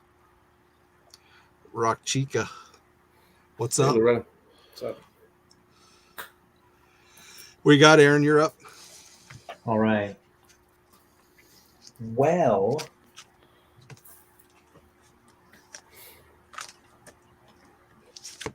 yeah, I think I have one more than I thought I did. Well, you might as well show a couple because I don't have any more. Oh shit! Well, I got like 7. I'll go for it. Fuck it. Yeah, that's a good one. Bam. Yeah, that's a classic shot too. Yeah. Like this is, I mean, you know, it's funny. This is sort of like the other one with the Sir Lord Baltimore too. This record sounded so fresh when I first discovered it. I had it on CD, you know, and then one day I found it on record, and I was like, "Holy shit!" And it was like, "Bam!" Like, oh, it was the '70s. Yeah. And look at that fucking rug. Just such a great picture though, and they still managed to look like kind of badasses too. Yeah, that's killer. Hell, that's a good pick. You got Vance. Nice. Well, this is the newest one. The new the Maiden. Yeah. Oh yeah, that's cool. Yeah, that's pretty cool. You can't go wrong with that. But pull this one out here since I got a bunch here. Oh, VK's cheating. Well, you said you got like 3 left or something. Peter Cockawkin. Yeah. Who's this? Peter Cockawkin, if I'm saying that right. McCocken. How do you say it? You're McCocken? Peter McCocken. His first name is Peter. Oh, Cockinen. Yeah. Black kangaroo. Yeah. You got that little kangaroo with the bomb, and he killed and massacred all the other kangaroos back there. That's all like dead and shit. You know. That's terrorism. Dude, that is fucking awesome. I've never seen that before. Holy shit. And I've seen that record like a lot of times, but I've never opened it up. That fucking rules, dude. Just like Kangaroo it reminds me of Blood Rock USA. Yeah. Yeah. So, what kind of music is that? Cool.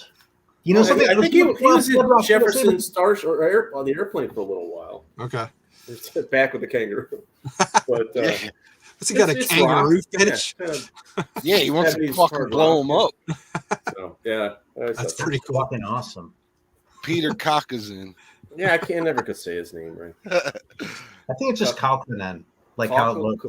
Yeah. The accent's on the first syllable in Finnish, usually. Peter Gazinu. So. You say you're done, George? Yeah, I only pulled 2. I got this is a newer one. I got another 6. This is a compilation that came out a couple years back. 70s obscure hard rock stuff. Hopefully it's picking up the colors on this thing. Well, that looks good on the front. It's like day glow. Kind of looks muted here.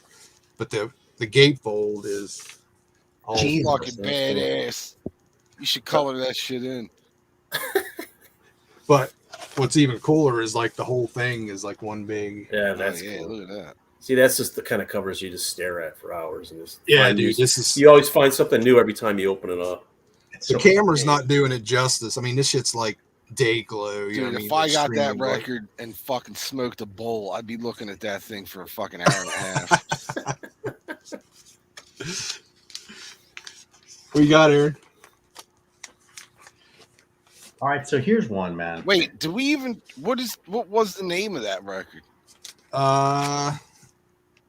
Warfaring Strangers, Acid Nightmares. Yeah, that sounds about right. Look at that cover. It's just a compilation of these weird, obscure 70s Oh, smoked up shit. right up my alley. Yeah. That's kind of a crap name. Maybe they felt like they had to overcompensate with the cover because of that. Like, oh well, shit, we couldn't come up with a good name for the comp, so we've got to really make the cover extra good.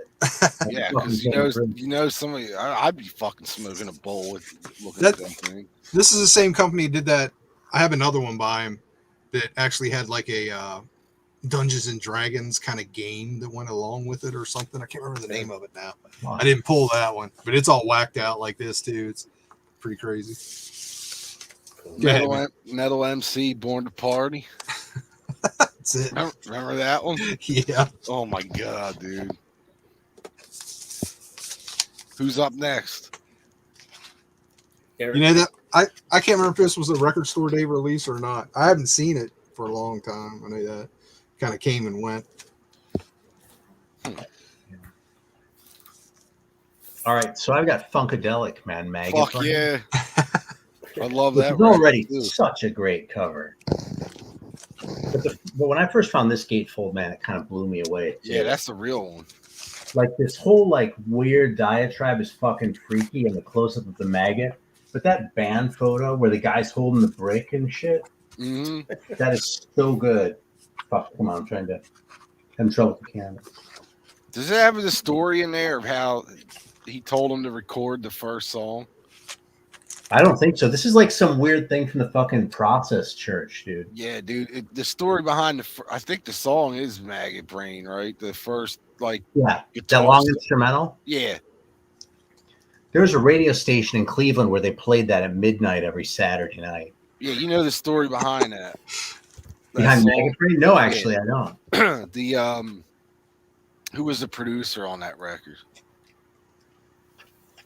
Whoever produced it, and the lead guitarist on that record that plays all that. Eddie Hazel, probably. Yeah, they told him. The producer said, "I want you to start off the song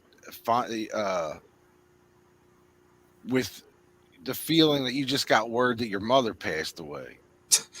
Right. So he laid down this whole, it is kind of a sad and kind of. Oh yeah, it's really morose. Yeah. Yeah, and then he said, and then when we get to the break, I want you to act like or feel like it was a mistake that your mother's alive, very alive and well. And that's where, he picks up and it gets happier, if you notice at the end. Yeah, like at the very end. Totally.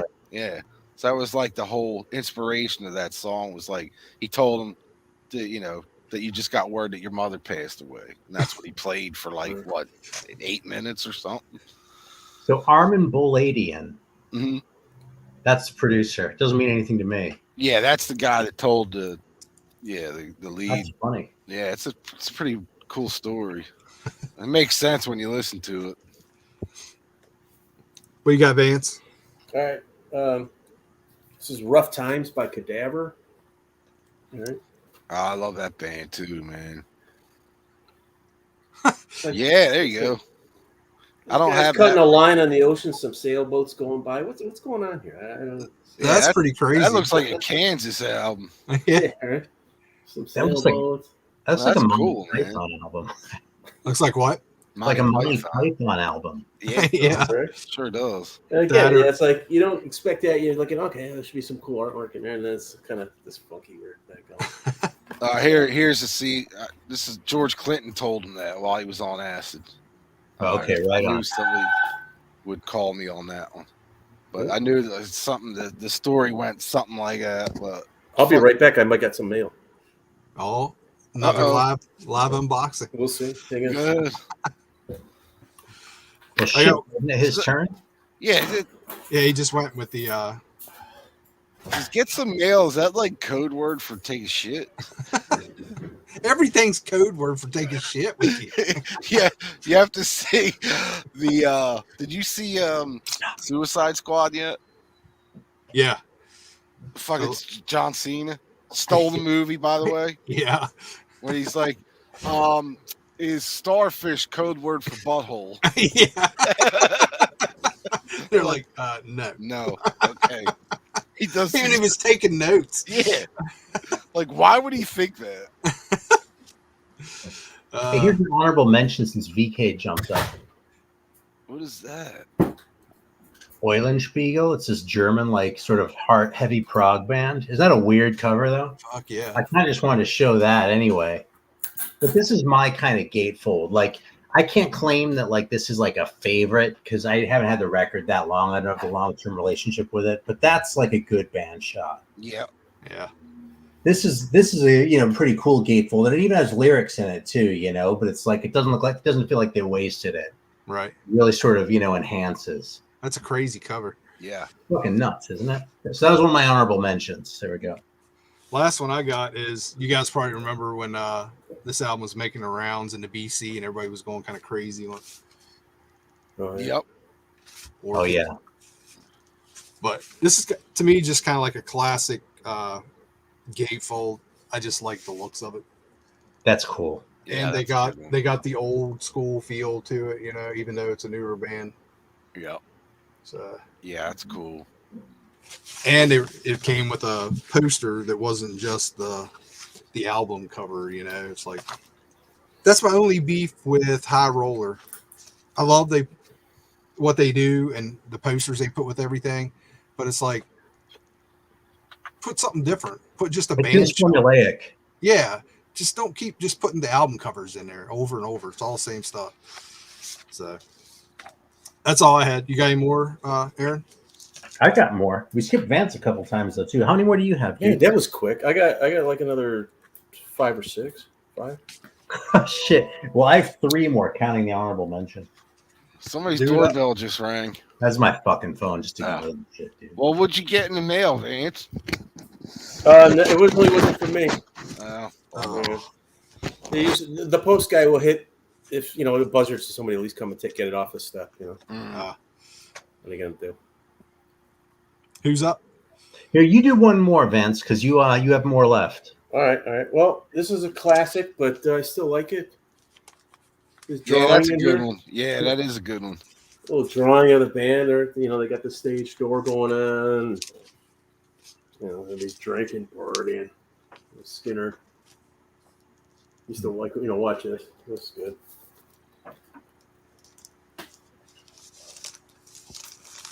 Does it say who drew it? Vance? Huh? Does it say who drew the actually it does, I think. I don't know if it illustration by Deed Kilpatrick. I actually pulled that one too. Oh, okay. Yeah. You guys remember that Queen? Yeah, it's my son. Chris, that's a good choice. Yeah, I didn't even show it. Sorry, I'm kind of jumping in line here, but I wasn't going to show it because I thought it was kind of. Yeah, that's a great one, dude. My son Chris, ever since he was a baby, has loved this album cover. Really? Dude, I don't know what it was. I think it was the robot on it or something. But every time he saw it, he would laugh. And it's still to this day his favorite album cover. That's fun. He's gonna be 16 in a month. Holy shit! Mm-hmm. Who's up? All right, so this, which is kind of an ordinary cover, but this fucking gatefold.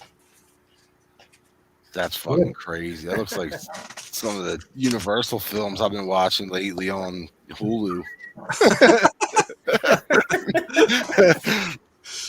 Yeah. What's on the dude's head? Like a UFO or something? It's a helmet.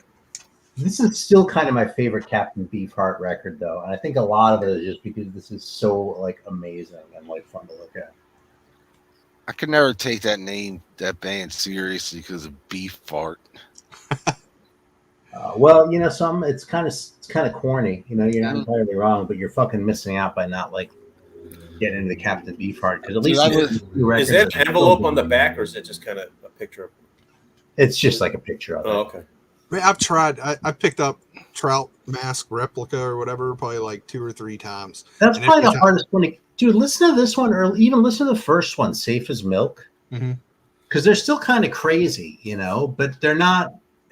They're an easier listen than a Trout Mask Replica, I actually think that record's kind of overrated in a way, to tell you the truth. Yeah. Like, to call a record like that overrated is kind of a thing anyway, but like among records of that sort, I think that one's kind of overrated. I don't think it's the best Beefheart record, really. Oh, like Use Your Losings 1 and 2, overrated. I fucking hate those records, man. I love those records. Huge sellers. I think I never understood Guns N' Roses, honestly. I just think they kind of suck generally. So I love the first record a lot, and then I heard the 2 new singles are fucking terrible, man. Yeah, Damn it.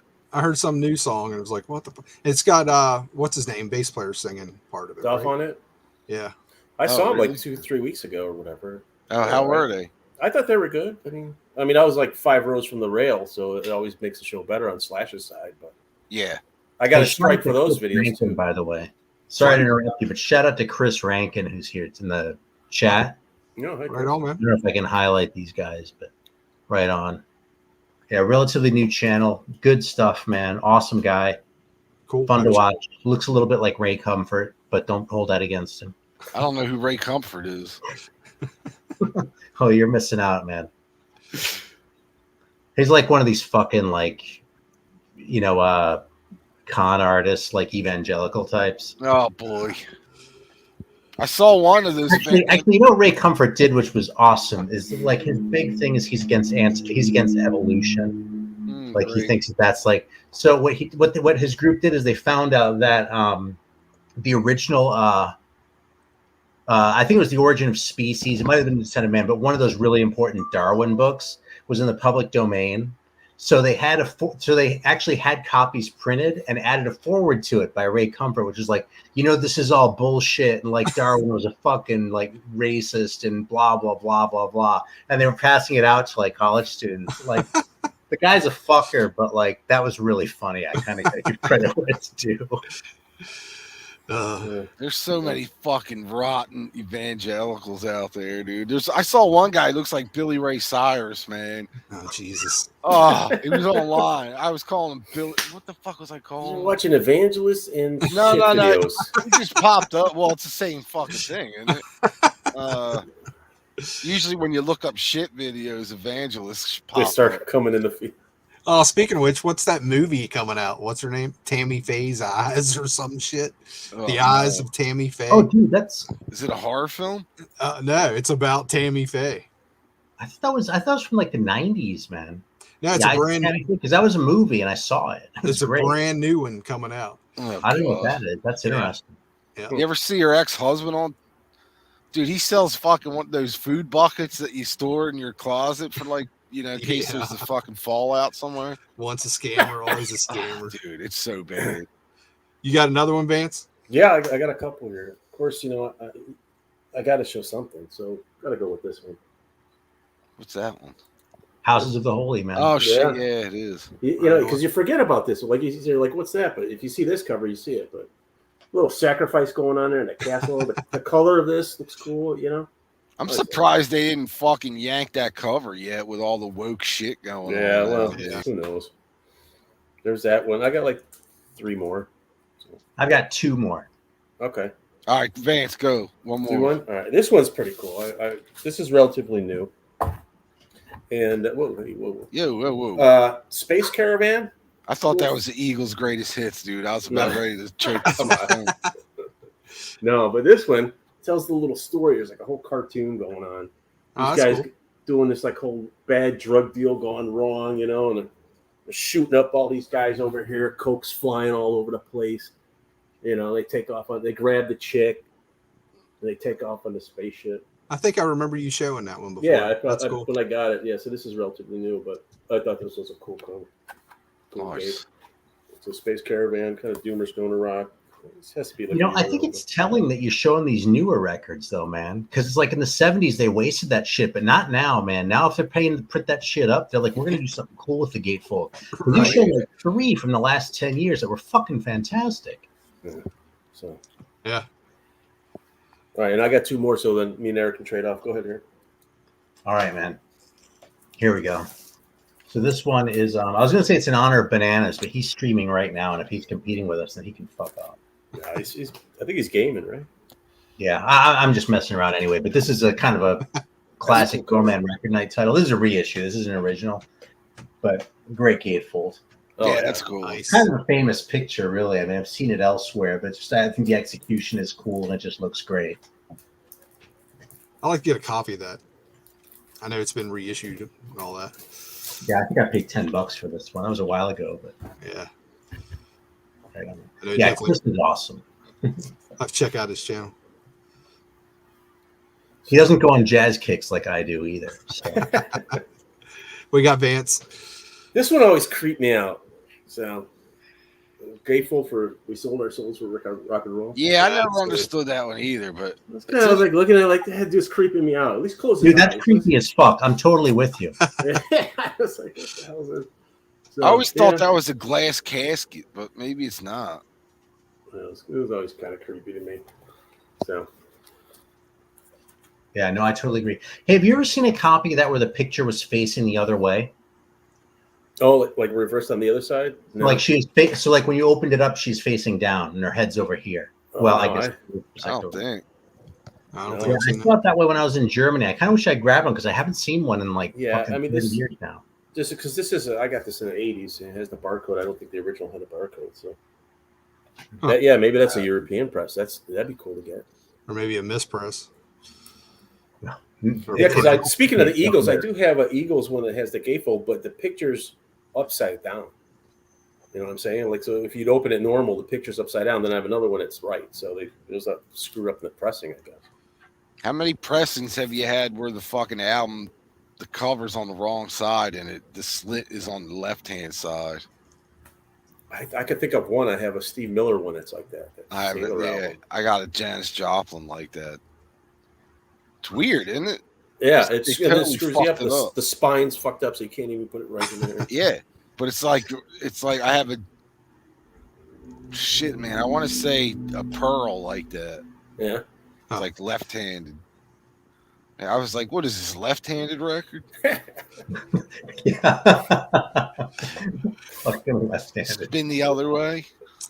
All right, what do we got left? We still got to do head-to-head, so let's. I got one more. So. All right, this is my last one.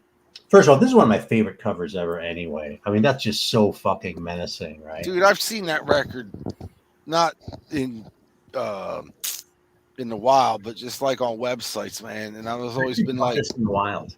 Huh? I actually bought this in the wild. I bought this in Greenville. Wow. What is it? I've seen it. I don't know anything about it.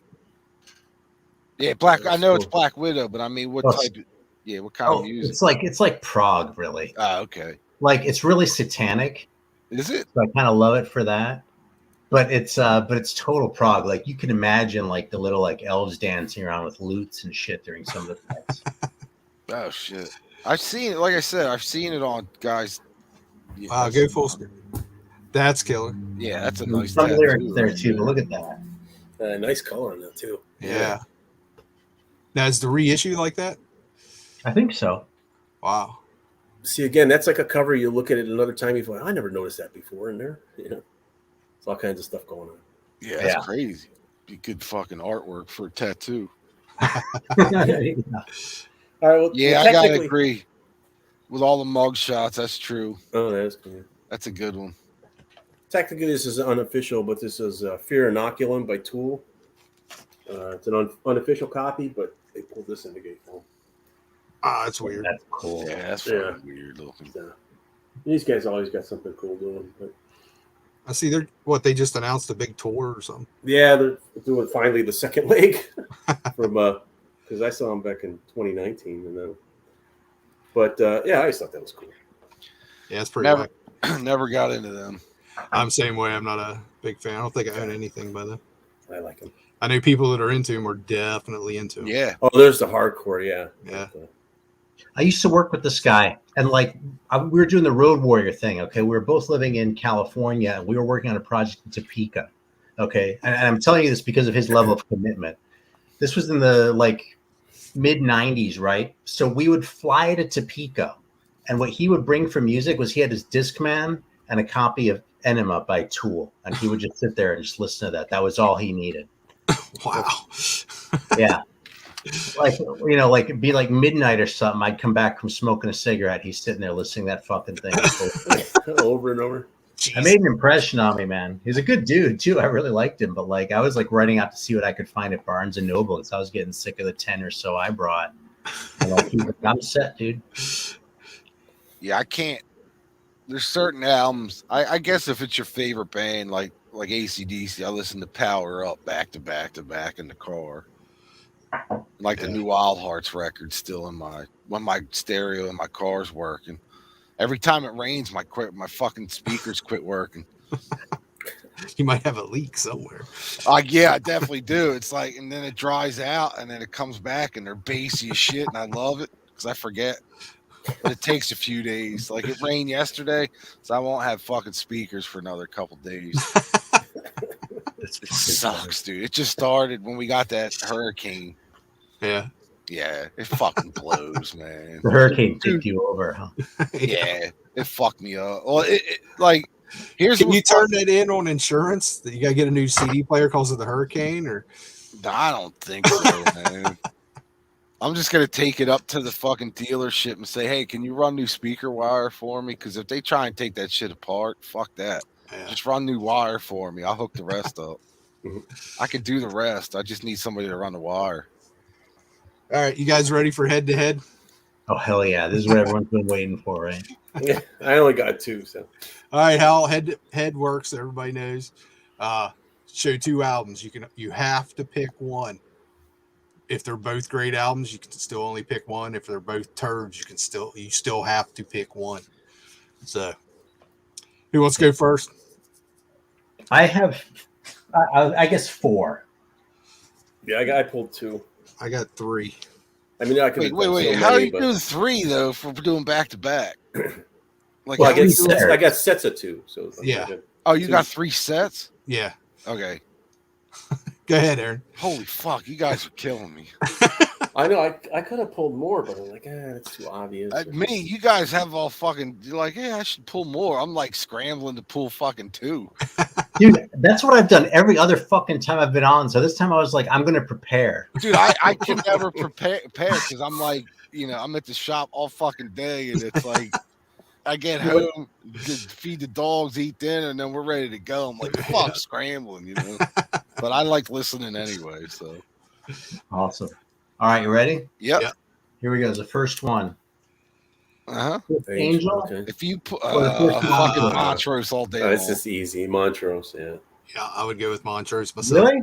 Yeah. I didn't think Now, about Aaron, this. Maybe If I I like was the Angel record. Aaron, if you want to, I'll give you this. You could dump the Montrose now and either go head to head Angel and the first Stars record. Oh, Angel, easy. Stars. Stars. No Stars way. very much. No way. I'm a lot newer to Stars. Montrose than to Angel, and like, I feel like I want to say I like the Angel more, right? But I can really only remember the one song when I'm not listening to it, whereas this one just fucking song after song. But I love both these records; they're both fantastic, and I paid $1 for each of these. Yeah. I gotta go Montrose all day long. Yeah, I'm going Montrose on that one. Yeah. George, that's a good. The Angel in Stars. there. Yeah, Because they were that's both hard for me. they were both second tier Yeah, under Aerosmith Kiss. You know what I mean? and I'd go Stars too. I would too. Yeah. I love Stars. Yep. Me too. What you got, Vance? All right. Little Texas boy Stevie Ray, Oh, you're killing me. Robin Trower. Oh, dude, Hey, and come on. That one's easy for me actually. Robin Trower. I never liked Stevie Ray much though. Robin Trower. Yeah. Dude, What are you thinking, George? you're fucking killing me. All right, album. If it was, are we doing just this album versus that album?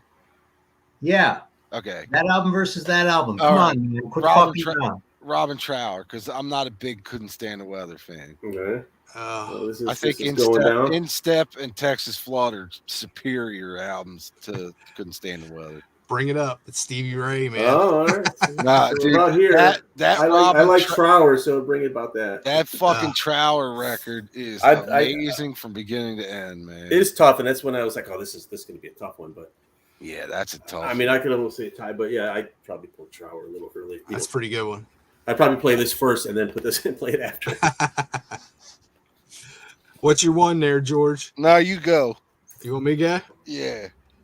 All right, I'm swinging for the fences coming out. You ready? Yep. Oh, Who you just got a good contender against this, though. Yeah, man, but that's a good gatefold, though, isn't it? Yeah, and it's another gatefold coming up. Same era. Floyd. Yeah, that's actually kind of easy. Oh, yeah, it is Eagles. Yeah, all I go the with way. Floyd. Yeah, it's easy for me too because this is Really? shit. Pink Floyd all the Yeah, way. that's right. You're not a fan. That's It's hilarious. total And you're a fan of the Eagles. Fucking Eagles all This is day all you long. need. It would Dude, have been interesting if he pulled up like Yes and Floyd might have been an interesting thing. But Eagles Or all See, day. I can't pull that either because you got to pick, but picking between two turds for me is hard. yeah, oh, that's the best, dude. Oh shit! See, I just hate the Eagles so much, man. Dude, I love the Eagles. I'll say it straight out. And gatefold. This is an interesting gatefold because yeah, it's like that hotel. has everybody heard the story with the guy up in the? Oh yeah, it's Anton LaVey. Yeah, I don't believe it, but yeah. I hope it's true. You ever heard that, George? No, I don't know what you're talking about. Go full screen. See if I can get it in there. The guy for that started the Church of Satan or whatever. Can you see the guy standing up in the archway? Probably not. I can see him. Can you like point to him or something? Yeah, point. Right here. I don't see shit. No, it's pretty dark. Yeah. But if you can look at it, you can see a guy like standing in the shadows, and supposedly it's Anton LaVey. Yeah, it could be. Oh, I thought that would be a little bit better one. Maybe that's just because I don't like Pink Floyd. So. Yeah, fuck Pink Floyd. Why the fuck do I know this? I hate that record. I've always hated that record. Pink What, Floyd, Pink me Floyd? too. I hate Pink Floyd. No, Dark Side though, easy man. So wait, so VK, you said Dark Side, right? Yeah. I would listen to Floyd first. That's actually awesome because it's like easy for all of us and we feel strongly, but we're completely fucking polarized. Chris said Eagles. Eric Bauer said Eagles gag. Nah, man, fuck Floyd. All right, I'm gonna go. Here's my two, and it's two new reissues of two independent records. Wow. The Oh, dude. Sabotage Sirens or Rock Hard. Sirens. Really? All day long. Dude. I love Sirens, It's man. a great record. Fucking Sirens is, I mean, I like that Rock Hard record just fine, but Sirens is a fucking classic as far as I'm concerned. I think it's great. I'm just curious to see what Greeno. I don't know. Are you in, Vance? I would go with Sabotage because I don't know the Rock Hard album, so it's I was kind gonna of not say, fair. I figured that's what the case Well, was. imagine like a really good rod. Like, what rods have you heard? Maybe an album or two. I mean, I couldn't even tell you. Okay, Yeah. so imagine a Rods record that's 50% better than anything you've ever heard by them and compare that to Sirens. It's still pretty easy, isn't it? Yeah. Well, I like the Sabotage album. I picked that up. That's great. Well, guess what? I'm gonna go Rods on this one. I'm going Rods. Yeah. Nah, that wasn't a Sabotage is joke, great. Chris. Can't take that back. You chose the Eagles. Sabotage is great, but the fucking Rod, dude. The more, Yeah, both albums are great, but yeah, the Rods album's just yeah. And I'm new to that Rods album. I never heard it till it just got reissued. So, Wow. I really like that Rods record. I'm not shitting on the Rods. I mean, I'll shit on the Rods a little bit because it's fun. But like, I really like that Rods record. It's new to me too. I've been playing it almost every day. Yeah. But, you know. right on. And now, how about? Oh, you know what? How about Pack? Do you guys have both of them, the new ones?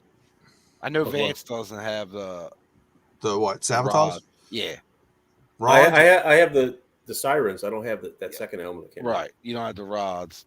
No. Aaron, do you have the Rods in the Sabotage reissue? I don't have the Sabotage reissue. Okay. Bummer. I was gonna say, what packaging did you like better? Oh, why did they do it with both covers or something? No, I'm just curious to see what you guys thought of the packaging on each one, because I thought they were both pretty killer. Okay. I think the Rods one's better. It's got more shit in it. It's got like shit in that Rods one, man. That thing is fucking heavy. Yeah. The Sirens was the band did it, right? No, it was Ear Music, but only in Germany. But yeah, the band, I'm sure, had something to do with the release. But I'm surprised, it kind of pisses me off that they were so much money, because we get stuff from Ear in the United States, so it's not like. I think mine was like $30 or something. Yeah, it's crazy. Like, it's the turquoise one too. Oh, you got the turquoise? Yeah. I ordered 2 for the store, and they sent me black. So I was like, all right, well now, so I lost out on them. All right, what's your next one, Aaron? All right. Yeah, I should tell you this one in the chat. So I'm kind of cheating in the text. So I'm kind of cheating by doing this. But dude, first Iron Maiden or the first Diamond Head? Wow. I gotta go Maiden. Yeah.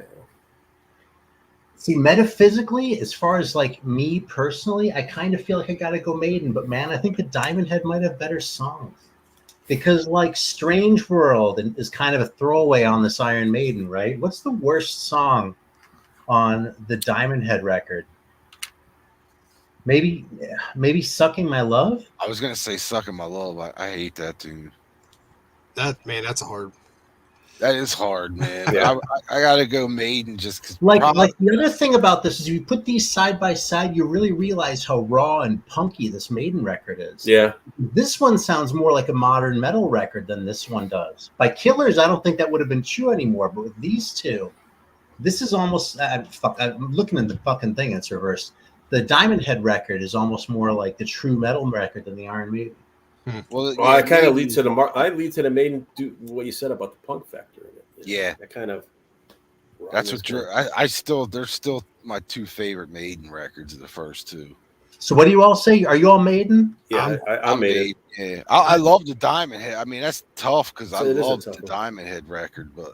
I feel like this one, man. Most of the ones I picked, I like new, but with this one, I still don't know even now. I feel like in terms of like being true to myself and just sort of my life as a music lover, I would have to say Maiden. But I think metaphysically, I might have to give it to Diamond Head. Yeah, see, now you're going to make me go back and listen to them both. It's actually would be interesting to listen to them back to back. Like objectively, you know what I mean about the Diamond Head? If I were like making a list of criteria, I might have to give it to Diamond Head, but my gut still says Maiden. Right. Speaking of Maiden, did you see that fucking news on Paul Di'Anno? No, honestly, I don't pay any attention to that shit. It's like it's not good. Like if you go to Blabbermouth and look at just scroll down to Paul Di'Anno, he's been needing a knee surgery for fucking. His health's been crap for a long time. 10 years. Yeah, dude, there's a picture of him on there. And, dude, his fucking legs look like elephant legs, man. Wow. They're just like, his knees are just, it doesn't even look like, it's fucking, when I saw it, I was, like, disgusted.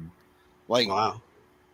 Dude, you were in one of the biggest fucking metal bands of all time, and you can't get money up to get your knees, to get this operation they need. And even if you can't, like, these fucking guys are gonna let this guy rot in a wheelchair, man. Dude, they have public health care in Britain anyway. He hasn't moved here, has he?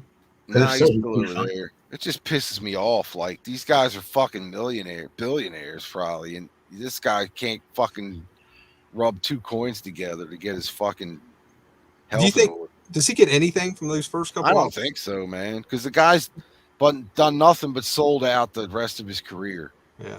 I mean, anytime the guy got a chance to make fucking $50 to sing on a Iron Maiden tribute record for Cleopatra Records, he took it. Right.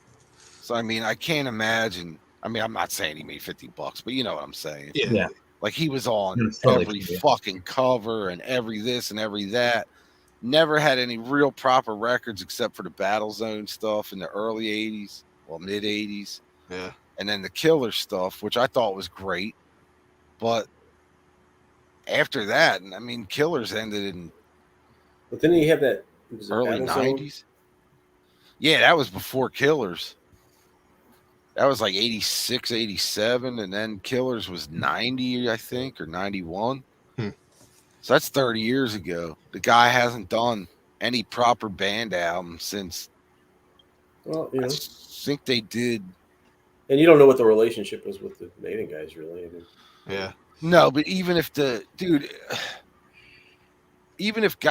don't know, man. If I had that kind of money that those guys have, and this kid or guy was in,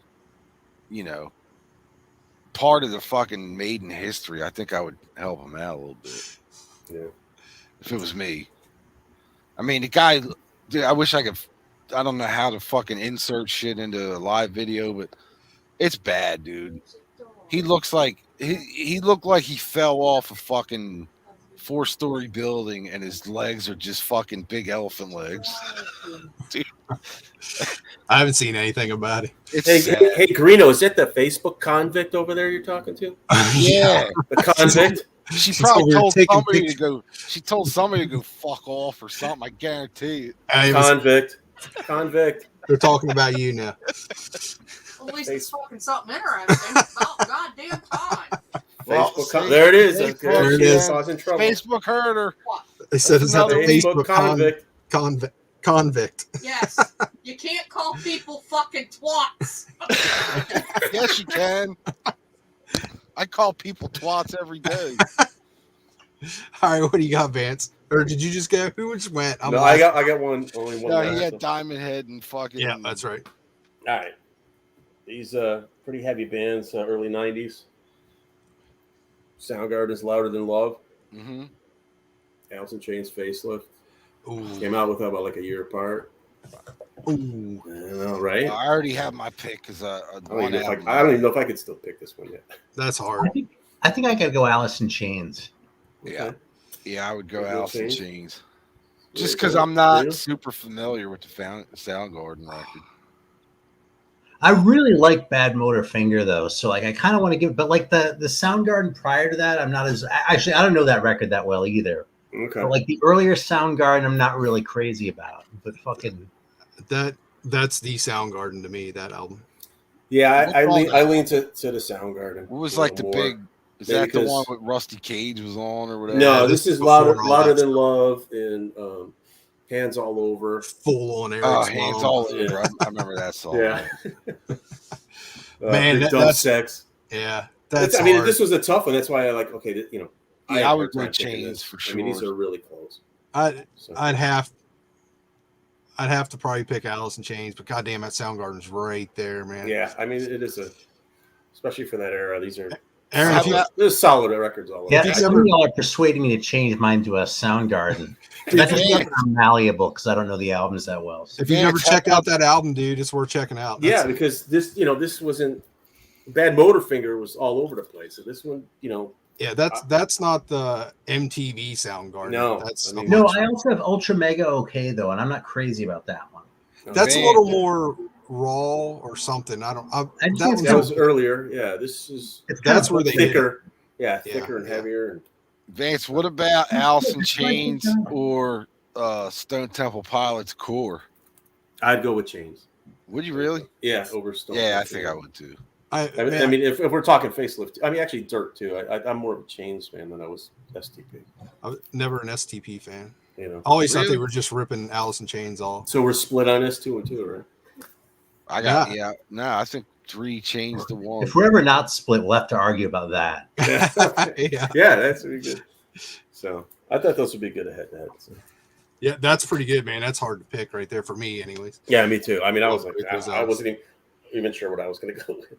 But I guess it's more the history I had with the Soundgarden, where I bought that on a blind buy, and I just fell in love with it. So yeah, that's awesome when it came out. So you're done, George, right? Yeah, I just picked it. I thought we were just doing the one set. All right. I got. I mean, I could rattle off a fucking 100 albums to go against each other, but oof, Justice. All right. No bass. Everybody bitches. Yeah, I know. Long songs. Oh. Yeah. This can either be viewed as 2 turds or arguably one blowout. Arguably the worst lineup of Megadeth. right? Wouldn't you say? Yeah. But Yeah, I have my answer. What's that? however, being this the worst lineup of Megadeth, there's some really killer fucking songs on that record. Yeah, you got In My Darkest Hour, Hook in Mouth, Liar. 502. Yeah. Yep. Basically, side 2. Yeah. It's pretty good on this album. Yeah. Well, now see, if I were to go back in the day, I would pick Justice all day long. But now, being 30 years older and becoming an old man, I gotta go fucking Megadeth, man. I'll go Justice. Justice Yeah, doesn't hold up to me like the Megadeth record does. Maybe it's just the nostalgia or whatever. I mean, song for Yeah. song, I'd go to Justice. My reasoning for picking these is this is kind of the redheaded stepchild of those 80s. That's the 80s Risk version of Right. Megadeth. And everybody bitches about no bass on this one. And the production. The long Yeah, song. and that's justified. So which one are you picking? So you're going Megadeth? I'm going Megadeth. Yeah, And just I think Vance? the I go Megadeth Metallica. production wise, and speed, like speed metal wise. Here's the other thing about that Megadeth is I don't think I've ever heard another record where it so sounds like the guy is drunk the whole fucking time, and that it's so well played in spite of that. But Dave Mustaine sounds so hammered, dude, on the whole fucking record. Oh, I'm sure at that time I bet he was. Yeah, I'm just kind of in awe of that, like as a feat by itself. But also, I mean, Anarchy in the UK is one of the worst choices of a cover. I thought they did a good version ever.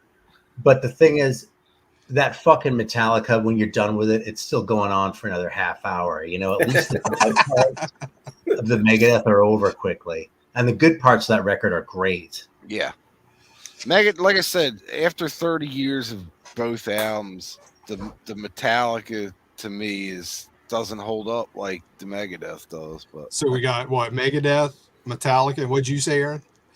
I say Megadeth. Megadeth. Well, Vance said what No, Vance? I said Metallica. Metallica. So it's, Okay. I just comes down remember to this. Greeno. I remember this being after Peace Sells. This come out. It was like, what the fuck? You know what I mean? Peace Sells was. I loved Peace Sells. I just thought this was definitely not a good follow up. I was the only one of my friends back then that liked that Megadeth record. Really? And they all thought I was fucking stoned back then. I'm like, I don't know. I just like it. My friends and I were all into that Megadeth. That's Yeah. the tour I saw him on. Really? I'm so That's like used your to. favorite record.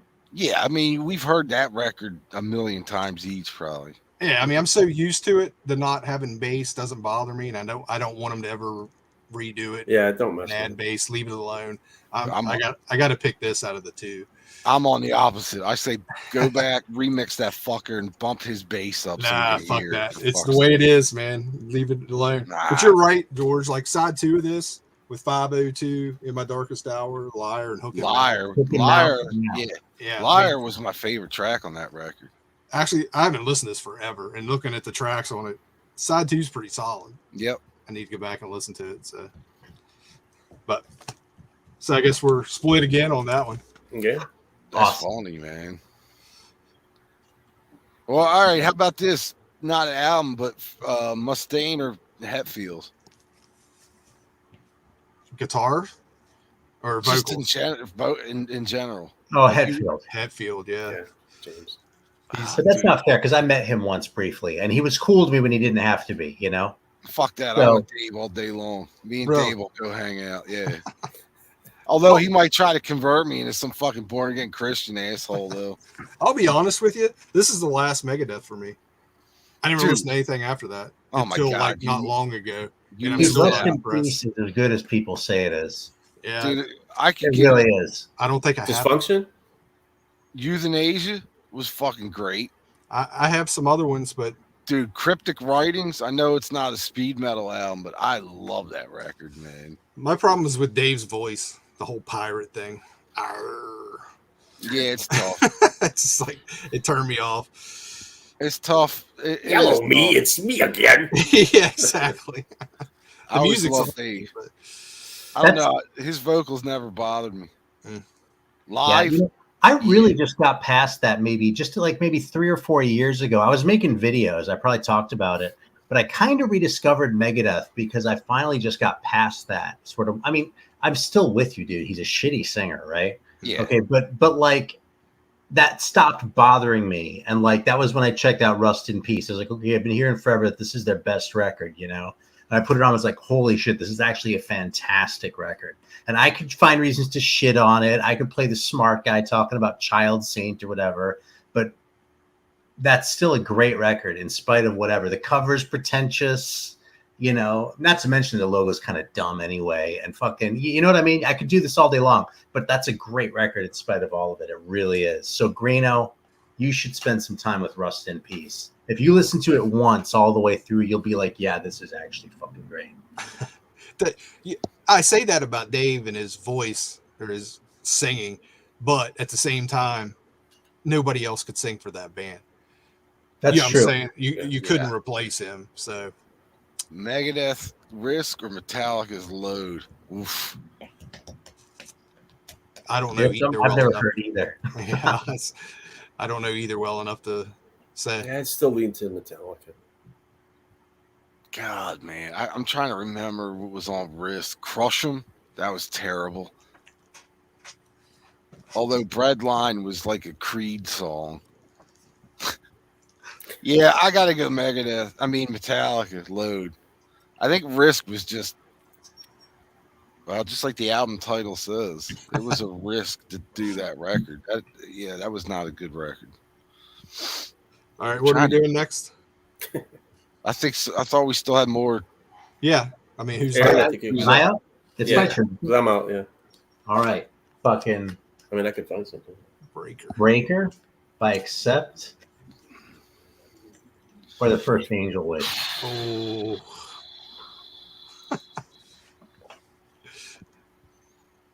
Damn. I'll go. Overall, the Angel Witch album is awesome, but overall, I would probably go Breaker, Accept. I thought I was going to be alone in that because Really? I'd say Breaker, but I think this record's overrated. I really do. I think that Angel Witch was great when they were great. Mm-hmm. I think this record is very good, but it's not as great as they. I think that 70s. If someone wants to get into Angel's Witch, they should get that 70s tapes album instead. Because like 7 great songs or like 5 great ones and 2 weak ones, which are the ones from the album. It's just a better representation of the band. Whereas this is probably my favorite Accept record, man. Like over Restless and Wild. Does that have Son of a Bitch on it? Yeah. Yeah, okay. Yeah, I got to go Accept. Yeah, I'd go with Accept just for the history. I can't believe it. I thought I was going to be alone in this one. No, I standing for 100% agree. I think you're all going to be like, oh, Aaron and his fucking Germans. No, I agree with you on we're the ready Angel for that. The Angel Witch, it is what we all know it is. Right. But at the same time, it is what we all know it is. Right. How about Angel Witch up against Diamond Head? Ooh. Well, that's easy for me. Diamond Head. All day. Well, like I said, I think Diamond Head is really a 10 out of 10. This Angel Witch is, a 7, maybe an 8. I would go Angel Witch over Diamond Head. I'm just kidding. The chat's against us. It looks like everyone's saying Angel Witch in there. Over the extent. I 100% agree that record is kind of overrated. I don't know if I would call it overrated, but it's not as solid as you would what think I mean. it is. It's the way everybody right. talks about That's what I mean by overrated. Yeah, it's still a classic. I mean, but it's not. It's not worth the hype it gets. Yeah, sometimes. Did you have another one, Vance? No, I'm out. Yeah. I got one more. How many do you have left, Aaron? I just have one more then. Okay. All right. This is a head-to-head-to-head. This is a triple. Whoa. A trifecta. And it's 79, 80, and 81. Let's just do them all. Oh, shit. Damn it. This is going to be a good one. I go Dynasty. Oh, shit. Vance out of the gate with Dynasty. Yeah. I'm going to go Dynasty, too. I want to be a prick and say the Elder just because it seems like the dick one to say. But I think their cover of 2000 Man is kind of good. Like, I remember that kind of fondly. And I really don't hate Dynasty. Yeah. I'm gonna go Unmasked all day long. Wow. Okay. Yeah. Shandy. I just think the Unmasked records. It's not a man. It's so hard because those two records aren't really Kiss records, but that Unmasked is a great pop hard rock album. Way much more so than the other two. Bino One Eye agrees with you. Unmasked from Laz. Yeah. All right, so we Plus you get Talk to Me on there. You get fucking Torpedo Girl. isn't there like 4 Ace tracks on that record? Yeah. Yes, I mean, and you get Is That You? I thought was a great song. It's a cover. Shandy, it was okay. I'm not really big on Shandy. I don't know, man. I just like that record overall. Not as heavy as the early Kiss, but it's a great for the time, 1980, whenever it was. Great pop hard I rock dropped record. off of at Dynasty, so the Unmasked and Elder didn't stick with me till later. Unsound Rob. Those are my 3 favorite Kiss albums or Kiss records. Yeah, Unmasked to me. All right, so we got 2 Dynasty and 1 Unmasked. Where are you? For me, I've talked about my weird obsession with this album before. I keep coming back to it to check it out because it's just such a fucking weird album. Plus, Gene Simmons in the gatefold of that record is better than anything else about all 3 of those records. Well, let's look. the Oath is such a great song, man. Oh, it's not in there. Where's that picture of Gene Simmons with his haircut? Is that on the insert or something? That's on the Japanese one. Yeah, so I don't. Okay, I don't fuck it then. Just forget I said anything. Yeah, because I think the Japanese Elder has like a wraparound gatefold thing that goes with the makeup artwork or some shit. All right, but that's not my pick. He said Kiss blows, Eric. Dynasty, this is the one they lost me on. It was like so weird as a kid, but it's one of my favorite Kiss album covers. I love that fucking album cover and the poster that came with it. Yep, classic. But it's came with the bigger poster of that cover too. Yeah. But this one wasn't the album cover. Remember, it was them all kind of out side by side with like a black yeah. And this one they definitely lost me on. Like George said, it went all poppy. And when this come out, it was like, I'm done. Kiss sucks. And then the Elder come out. Yeah, I was like, the Elder come out, and I'm like, what the fuck? You know what I mean? But if I now picking today, it's Unmasked. Thank you. So freaking poppy, but it's great. When you said that, now that you said that, I was the same way as a kid. Dynasty to me was like, oh yeah, this is good, cool. It's a new Kiss record. Then I heard Unmasked, and I'm like, I don't like it. Yeah. And then I heard the Elder, and I'm like, fuck you guys, I'm out. Right. But then when I got older, you come. Yeah, man. If you get back and listen to this, like you said, that's George, a great record. Man. It's total pop. Yeah. It's not hard rock. It's just pop. It's and the Ace Frehley tracks, like you were talking about, man. Like Torpedo Girl's a great song. Two sides of the coin. Oh, that's a fucking classic. Yeah. Never gets any respect. Talk to Me. It's a great album. And I hated it as a kid. It's Come like take a dive. This is Torpedo Girl. This is almost like Turbo as a kid to me. Yeah, you know you're right. Yeah. That might be a good head-to-head, Unmasked or Turbo. Oh, damn. Yeah, I didn't even make it to Unmasked. Like I said, I was out by Dynasty. Really? Yeah, I mean, in all reality, Greeno and I were out too. But yeah, when you go back and listen to those records, when you get a little older, it's like, shit, it is a good record. Yeah. Yeah. See, I think that's the difference too. Is that I didn't really care about it. I didn't really like Kiss until I was like 20. And then I kind of got sick of them for a long time and rediscovered them like once in a while. Most recently, like maybe 6 months ago, something like that, or a year ago. So, I don't have like this sort of like these feelings about like specific ones when they came out and shit, Yeah, and that was already all out there. By the time I was into it, I was like, I already knew that Dynasty was like they were going disco and like all this other shit. So these are the ones you want to listen to if you're actually interested, and you know what I mean. So that was kind of never a factor for me in the same way. But you know, the thing is, the whole Kiss going disco, really, it's I Was Made for Loving You. The rest of the album, That's how. I sure know something. And yeah, I mean, there's some 2000 good rock songs. This actually isn't that bad of an album now. No, but Yeah, I this don't is think it's that like bad this either. was the beginning of the end for. Oh the whole yeah, thing. definitely. Yeah, You know, the hard rock era was over.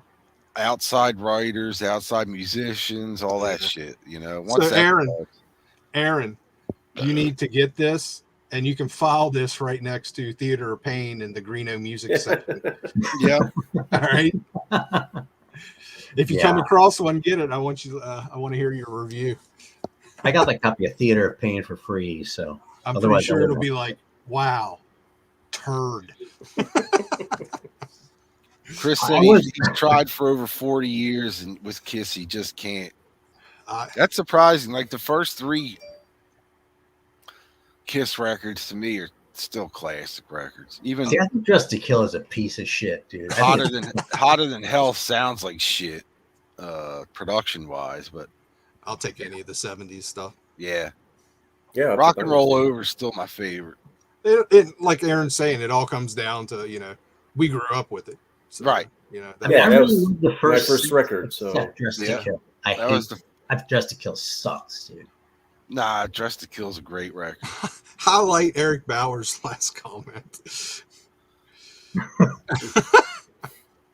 And he said Kiss sucked, but he likes Theater of Pain. Right. Yeah. All right, Eric. I'm going to call your bluff on this one, man. I think Eric's fucking with us. All right. This is my last one. You ready? Yep, do it. Oh, Jesus, here we go. Yeah. Or. Oh, my God. I hope you're not. Okay, serious. hold on. What's your reasoning for putting these two together? Okay, because like this one is a shit. Wait, no. A fucking Reach the Beach is a shittier record, right? Okay, like this is kind of a classic, you know, blah blah blah. This is just an '80s pop record, okay? As '80s pop records go, this is really dark. This is like a more pop version of Killing Joke, and everyone thinks Killing Joke is the shit, right? Like, I don't know. It's not that big. And there's nothing on this record as bad as Great Expectations. And one thing leads to another. Yeah, it's overplayed. Okay, but I'd rather listen to that 10 times before I listen to Beth once. Okay, and you have to sit through Beth if you want to get to Do You Love Me, which is a really good song. So it's even worse than Great Expectations, where at least they had the decency to put it at the end of the side. You know what I mean? This record I can listen to all the way through, man, start to finish. Every song was pretty fucking good.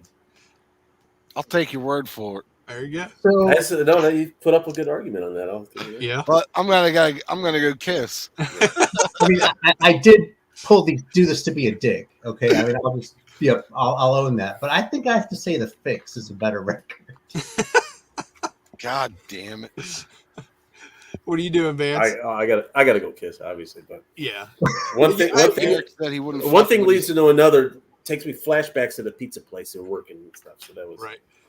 Yeah, you put up a good argument, actually. Yeah, which makes me want to go listen to the Fix album. Yeah, Eric hasn't had his after work doob yet. For some odd reason, I have cheers. There you go. I'm selling people on The Fix over Destroyer. If I fucking sell one person on this record, you got Mibber. Nah. Reach. I'll go Kiss. That's like saying Village People versus fucking AC/DC's Faded Out the Rock.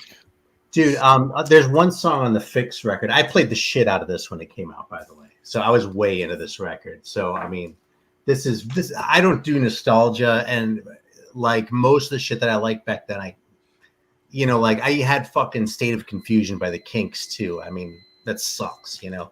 But I was also like 12, you know, whatever. But this one, man, there's one song on here. I think it's Opinions, where there's a line where it says, "Who would have thought this would turn into fact?" And I always thought it was he was saying fat. Like, who would think this would turn into fat? There's a good fucking another show. Misheard lyrics. Yeah, he sings it real emo too. Like, who would have thought this would turn into fat? That's awesome. It's like the buddy at work. His mother. She remember that Paul McCartney song was like "Coming Up" or something like. that? Yeah. Well, she used to sing Shamana. Shamana. That's what she thought it was. So for years it was Shamana. So finally, like 10 years ago, he's like, "Mom, you do know that's not the words of the song." She's like, "Yes, it is." It's like 40 years later, he finally decides to tell her that's not the words. He just let her go. Shamana. Shamana. All right, so George and Greeno, which one do you pick though? Got to do the Kiss. Sorry, Yeah, I like your argument, but no, got to do the Kiss. I like one thing leads to another, but only for about 30 seconds, and then I got to turn it Zero? off. Yeah, That's a another good big song. on there. What is it? Saved by Zero. I mean, for 80s pop, man, that's some dark shit. You know what I mean? That's kind Always like I liked them back in the day. Yeah, I And I got look two back copies on of that. shit like that and go, the fact that I gravitated towards shit like that, even when I was that young, kind of explains me loving, Venom later on. Okay. Well, I mean, I guess. I don't know if he's You're still going on for the here. dark shit. Yeah. It's like that over the party stuff, is like you look at like Culture Club, who are also big, and compare them with the Fix, and like they were a lot brighter and like sort of. I get what you're saying. Yeah, because the Fix were definitely a more darker, moody kind of deal. Definitely. Yeah, so Venom isn't the best example. I mean, Merciful Fate is kind of a better example because it's so eccentric, Yeah. But like, you compare that with like, like Motley Crue, Motley Crue is still pretty dark back then, but where they went, like Dr. Feelgood and all that shit. I never went for any of that, like this whole like retrospective, like they went, Theater of Pain was like this sort of aberrant bad one. And then it got a little better with Girls. Then Dr. Feelgood was their high point. I'm not on board with that at all. For me, it ended with Theater of Pain, and I can get why people dig those other ones too. I mean, I understand. But I think I probably understand it like you're understanding my Fix arguments. So. Yeah, Motley died. Cool story, bro. Motley died with me for Theater of Pain. I remember when they came out with the pink and everything. I was like, "What the fuck, man? What is this?" And their first thing was Dr. Feelgood? I love Dr. Feelgood. Yeah, okay, that's what I'm saying, though. Yeah, but it's a quality record. I think it's a piece of shit, dude. I think it's fucking bull. I think it's fucking like Great White or something. It's good. Go back and listen to that fucking record. They're sober. The riffs are monstrous on that record. The production's great. Yeah, they were sober at that record. See, Girls was the last one for me. I wasn't a that album's That album's a piece of shit compared to Dr. Feelgood. I never liked Dr. Feelgood. The production, the songs on that record, and then I'll even say this: the fucking album without Vince, the Karabi record's probably the best fucking Motley Crue record, other than the first one. Never heard it. I can believe that. Vince Neil is always a shitty singer. Dude, again, the production, the riffs on that record, the songwriting on that record is a lot better. Those two records back to back, however different they are, the Hollywood sound of Dr. Feelgood, and then the more postmodern fucking whatever you want to call the self-titled record. But that self-titled record, man, is so fucking heavy in spots. That's my favorite Motley record, other than Too Fast for Love. Theater of Pain is killer. Mick Mars really shines on that one. See, here's the real thing, though, for me, at least with those later ones. It's not so much that I'm down on Dr. Feelgood; it's that it's not a metal record to me. It's a hard rock album. Yeah, and it's like they were a metal band, and it's like, okay, if they're gonna walk away from the metal, then okay, we're good. I'm not gonna like. They were never metal. They were the first two albums I consider metal. I think really Shine with the Devil was a pretty unabashedly metal record. Yeah. It was pretty commercial, but it was heavy. It had the attitude, and not just like the general sort of Crew attitude, but like really sort of metal focused. And then that Theater of Pain, that's where it's like, what is this? Yeah, they went went all poppy. So And yeah, I think they dropped kind the of theater, and I came back with girls because they kind of had that biker look kind of thing. And that's the way with me. I always They kinda like Wild redeemed Side. I themselves. was like, that's the one. Yeah, Yeah, they like kinda Wild redeemed Side and Girls, Girls, Girls is the only two tracks off that record that are worth a shit. See, I think Theater of Pain is probably more of a metal record than Dr. Feelgood. Dude, fucking Theater Prove of me Pain wrong. was a fucking turd. That album's a turd. That album's just demos, man. That's all that Line 'em fucking up. record is. But like the songwriting, it's all like the worst of metal, right? Like the shittiest glam and like fucking ballads that are even worse than the shitty glam. Yeah, right? that's As fucking far as Theater the of Pain. standpoint it's written from and sort of the idioms that they employ, they're using the idioms of glam metal still in a way that they're not on Dr. Feelgood, where they're just like, we're going to be like a blues rock band now. Nah, see, I don't agree with that. They were pretty much the fucking same. They were the same fucking rock. You know, I don't know, man. Girl, fucking, I'm flustered. You're fucking his head up, man. Yeah, you really are. Like you're fucking. Like, do I have to go back and listen to Theater of Pain again? Am I missing something? The first Dancing two albums, on now. See, this is it, dude. That's all you got. Is he put Dancing on Glass? Fuck. I'm not saying it's good. It's terrible. I hate it. yeah, Bastard, God damn. Red Hot. Well, that's Those first two awesome. albums, yeah, those first two albums are metal to me. Nah. Theater of Pain was You can even glam. argue the first one isn't really like the metal intent on the first one on a lot of it is a little bit questionable. But Shout at the Devil's unequivocal. Now, there's nothing on Shout at the Devil as good as Livewire, though. I think The Theater of Pain was total Sunset Strip, kind of that whole look. Yes, that's what like Theater of Pain and to me, Theater of Pain and Girls, Girls, Girls are kind of the same sessions almost. You know what I mean? Like the Hollywood fucking LA kind of. nope. Because if they didn't cut Theater of Pain, it came out with like a dark, another like kind of the feel and look of Shout at the Devil and stuff, kind of really getting into the dark lyrics and all that, and just black and everything.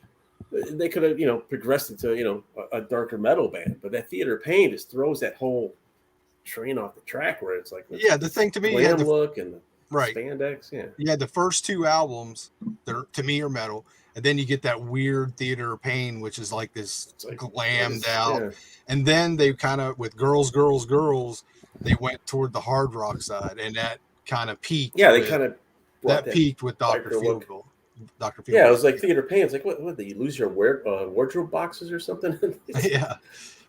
It's like I the don't know first what two albums go together. Then that third one they was had like, that look, what that the sound. fuck? See, And I then think fourth and fifth go together. I don't see. I think 3 and 4 go together, and then 5 is just a reawakening of them. Theater's like the outlier, man. I listened to the first one, and then I listened to Girls, Girls, Girls and Dr. Feelgood and that shit, and think that's probably what they wanted to be all along. You know what I mean? Like merry-go-round and shit like that.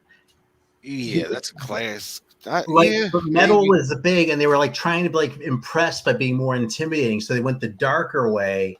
And we got Shout at the Devil as the sort of breakthrough, but then they kind of went back and they were trying to find their way back to where they really wanted to be on Theater of Pain. Yeah, and that's So, why they I were brought still up a metal band at that point, but they were just like doing it really badly and poppily and kind of boogiely, if that even makes sense. What if you could take Theater of Pain out of the discography? So you went from Shout to Girls, Girls, Girls. Does that feel like more of a progression? Because Theater of Pain's the outlier, the weird one that's just like, what? Where did that one come from? And then I don't know if it is. That's kind of what I'm saying. I feel like it's a transition album. It's like they're realizing that they want to be that hard rock band. Yeah, but it's a transition of 180 degrees, like from what Shout was. It's like Kiss Creatures going into fucking Lick It Up. Yeah.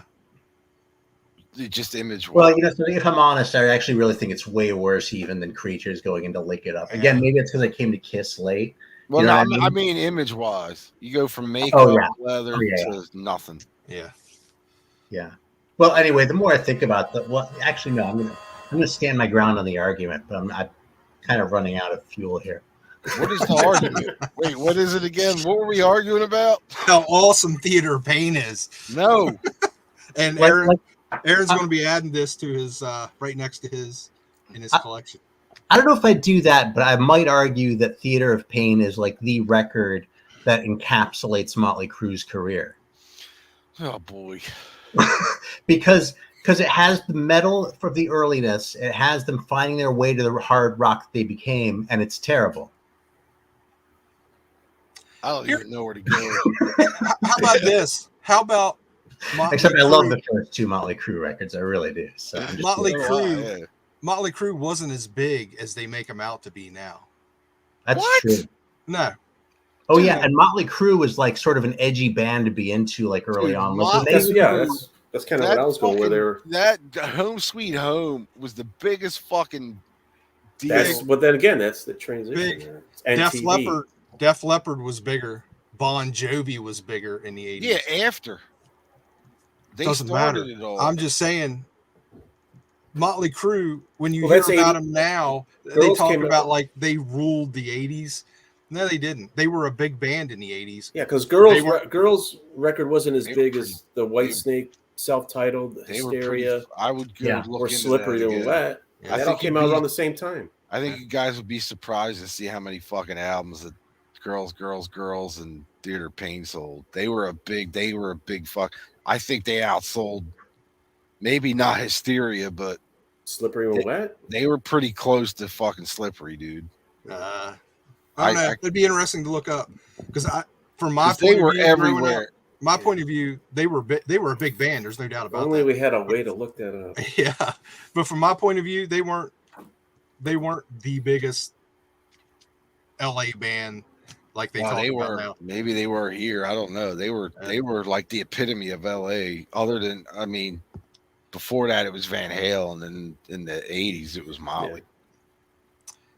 I don't know. I I just mean, see- for LA, I mean, you think of Def Leppard, that's not LA. You know what I mean? But man, Well, that's what Yeah. I kind of brought up that sunset kind of look in there. I mean, those first two albums, they were for definitely Crue, the fucking biggest band out in Hollywood at the time. because they had It wasn't that look of Element, the first Orange two County. albums, and then Theater of Pain comes out. It's like, well, maybe we want to look like the Rat Guys and everybody else that's coming out. What'd you say, Aaron? I said Hysteria wasn't LA, it was more like Orange County. No, yeah, they were. But did you see Unsound Rob's comment there? Let's see. I wanna- No, the one before that.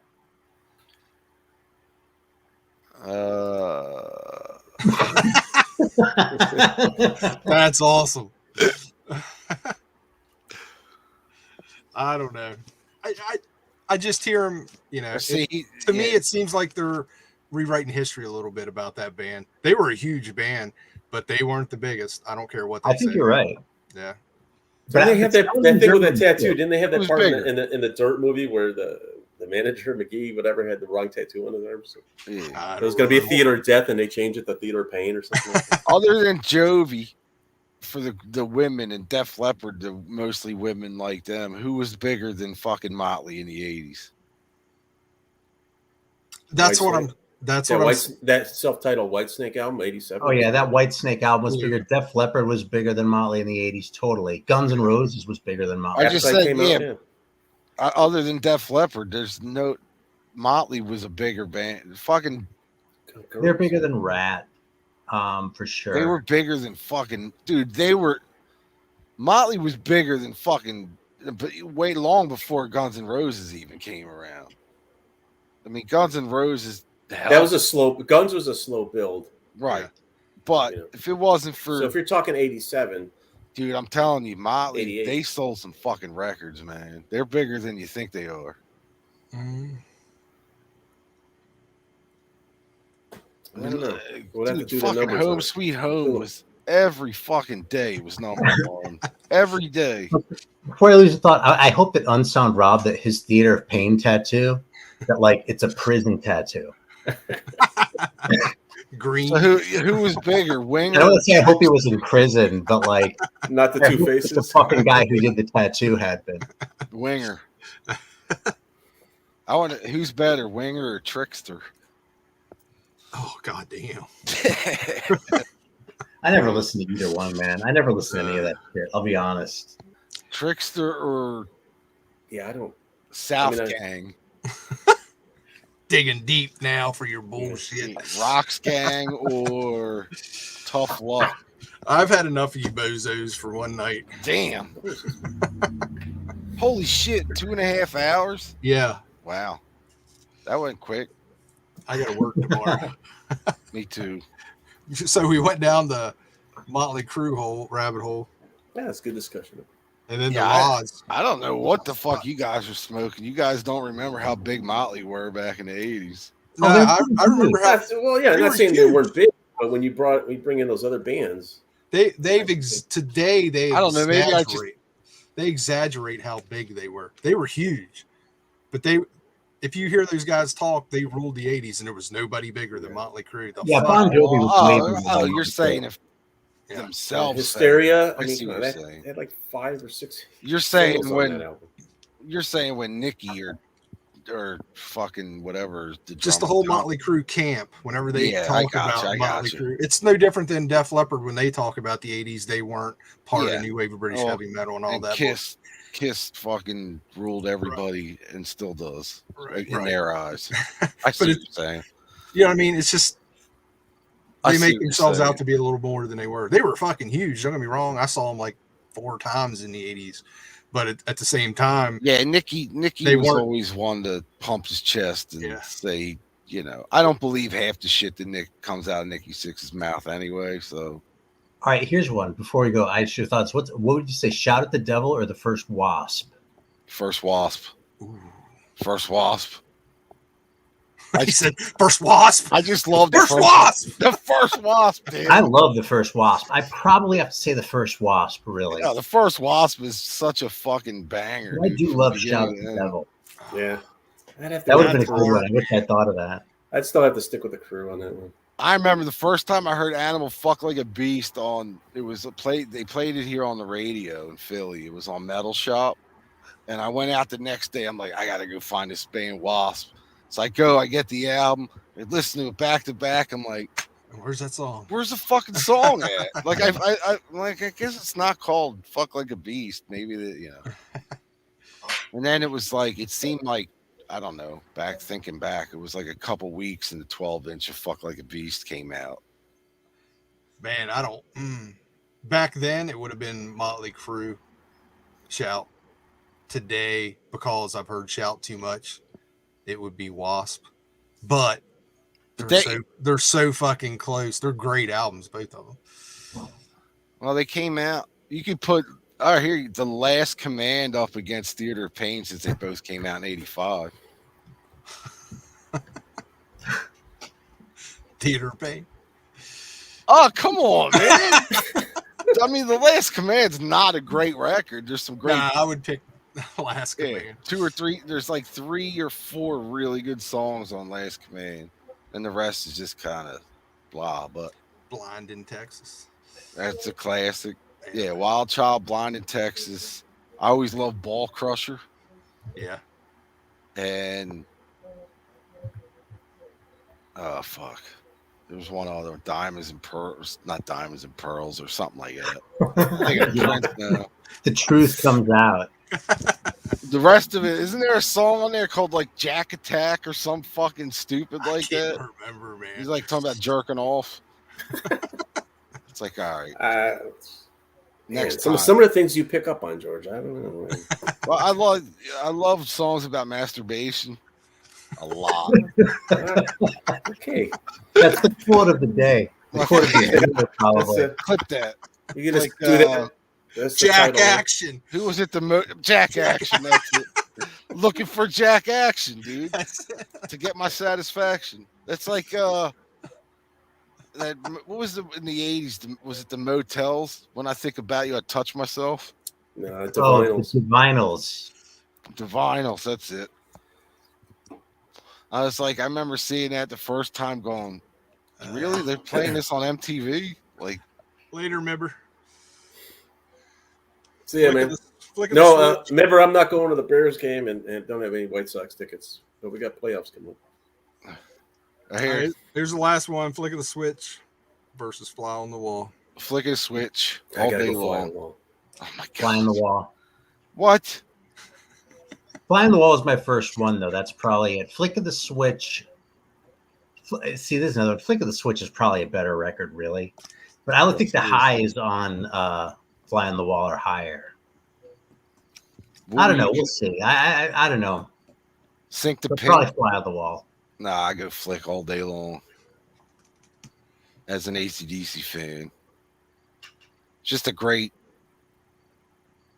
album. I think they just did themselves. Fuck it, went in and blasted it out. Just like it. What was this? The nastiness and heaviness of Fly. They sound like they're having more serious problems on Fly. Yeah, that's when Brian's vocals started. He started having his first bout of bad luck with his vocals on that record, I think. But And Flick it of the didn't switch, every song is kind of the same in a way that it's not on Fly on the Wall. yeah, Remember, it didn't get better on There's nothing in Flick of the Switch that sounds like Danger. Pornhub. that's his choice. That's where he's going right now. He's just flipping over to Pornhub. Speaking of flicking, Fly on the Wall is the most AC/DC pop record. No, I think fucking Razor's Edge is Yeah. more of a pop record than Fly on the Wall is. Fly on the Wall still has, it's got its production flaws, but it's got some good riffs on it. Lyrically, it's just okay. It was a bad time for them.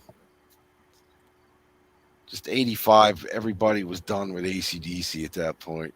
Not me, man. I wasn't. Yeah, I mean, I loved them I too. saw him on Flick, think- on the Flick tour and the Fly tour. I was a huge fan then, but I think as far as popularity, going from Back in Black, selling millions and millions and millions of albums down to Flick of the Switch, people got oversaturated with AC/DC there. They had a 3-year run, which back then, 3 years seemed like 10 years back then. I don't know. Yeah. I think just people got burned out on them. I think that's why their popularity kind of waned in the mid to late 80s. Yeah, Blow Up Your Video is a pop record also. I agree with that too. I was not a big fan of Blow Up Your Video. all right, that's Bill, kinda, I got a I bail. even saw that tour, but that album, it's not one I pull out a lot. Yeah. Well, Greeno's got a bail. He got to go poo poo. I always got. I got to say it every week. Got a shit fetish. I'm Really? a fecal philiac. Jerking off. Shit finish. What's wrong with this guy? Dirty little mind. What the hell goes on over there in Philly? All right, y'all. You don't want to know. All right, y'all. Well, thanks for watching, everybody that watched tonight. And we'll be back in another week or so. Yeah, thanks for having me, guys. It's been a Yeah, lot me of too, man. thanks It's always a for coming. pleasure. and an honor. We'll see everybody real soon. Later, Don't guys. let a dog out.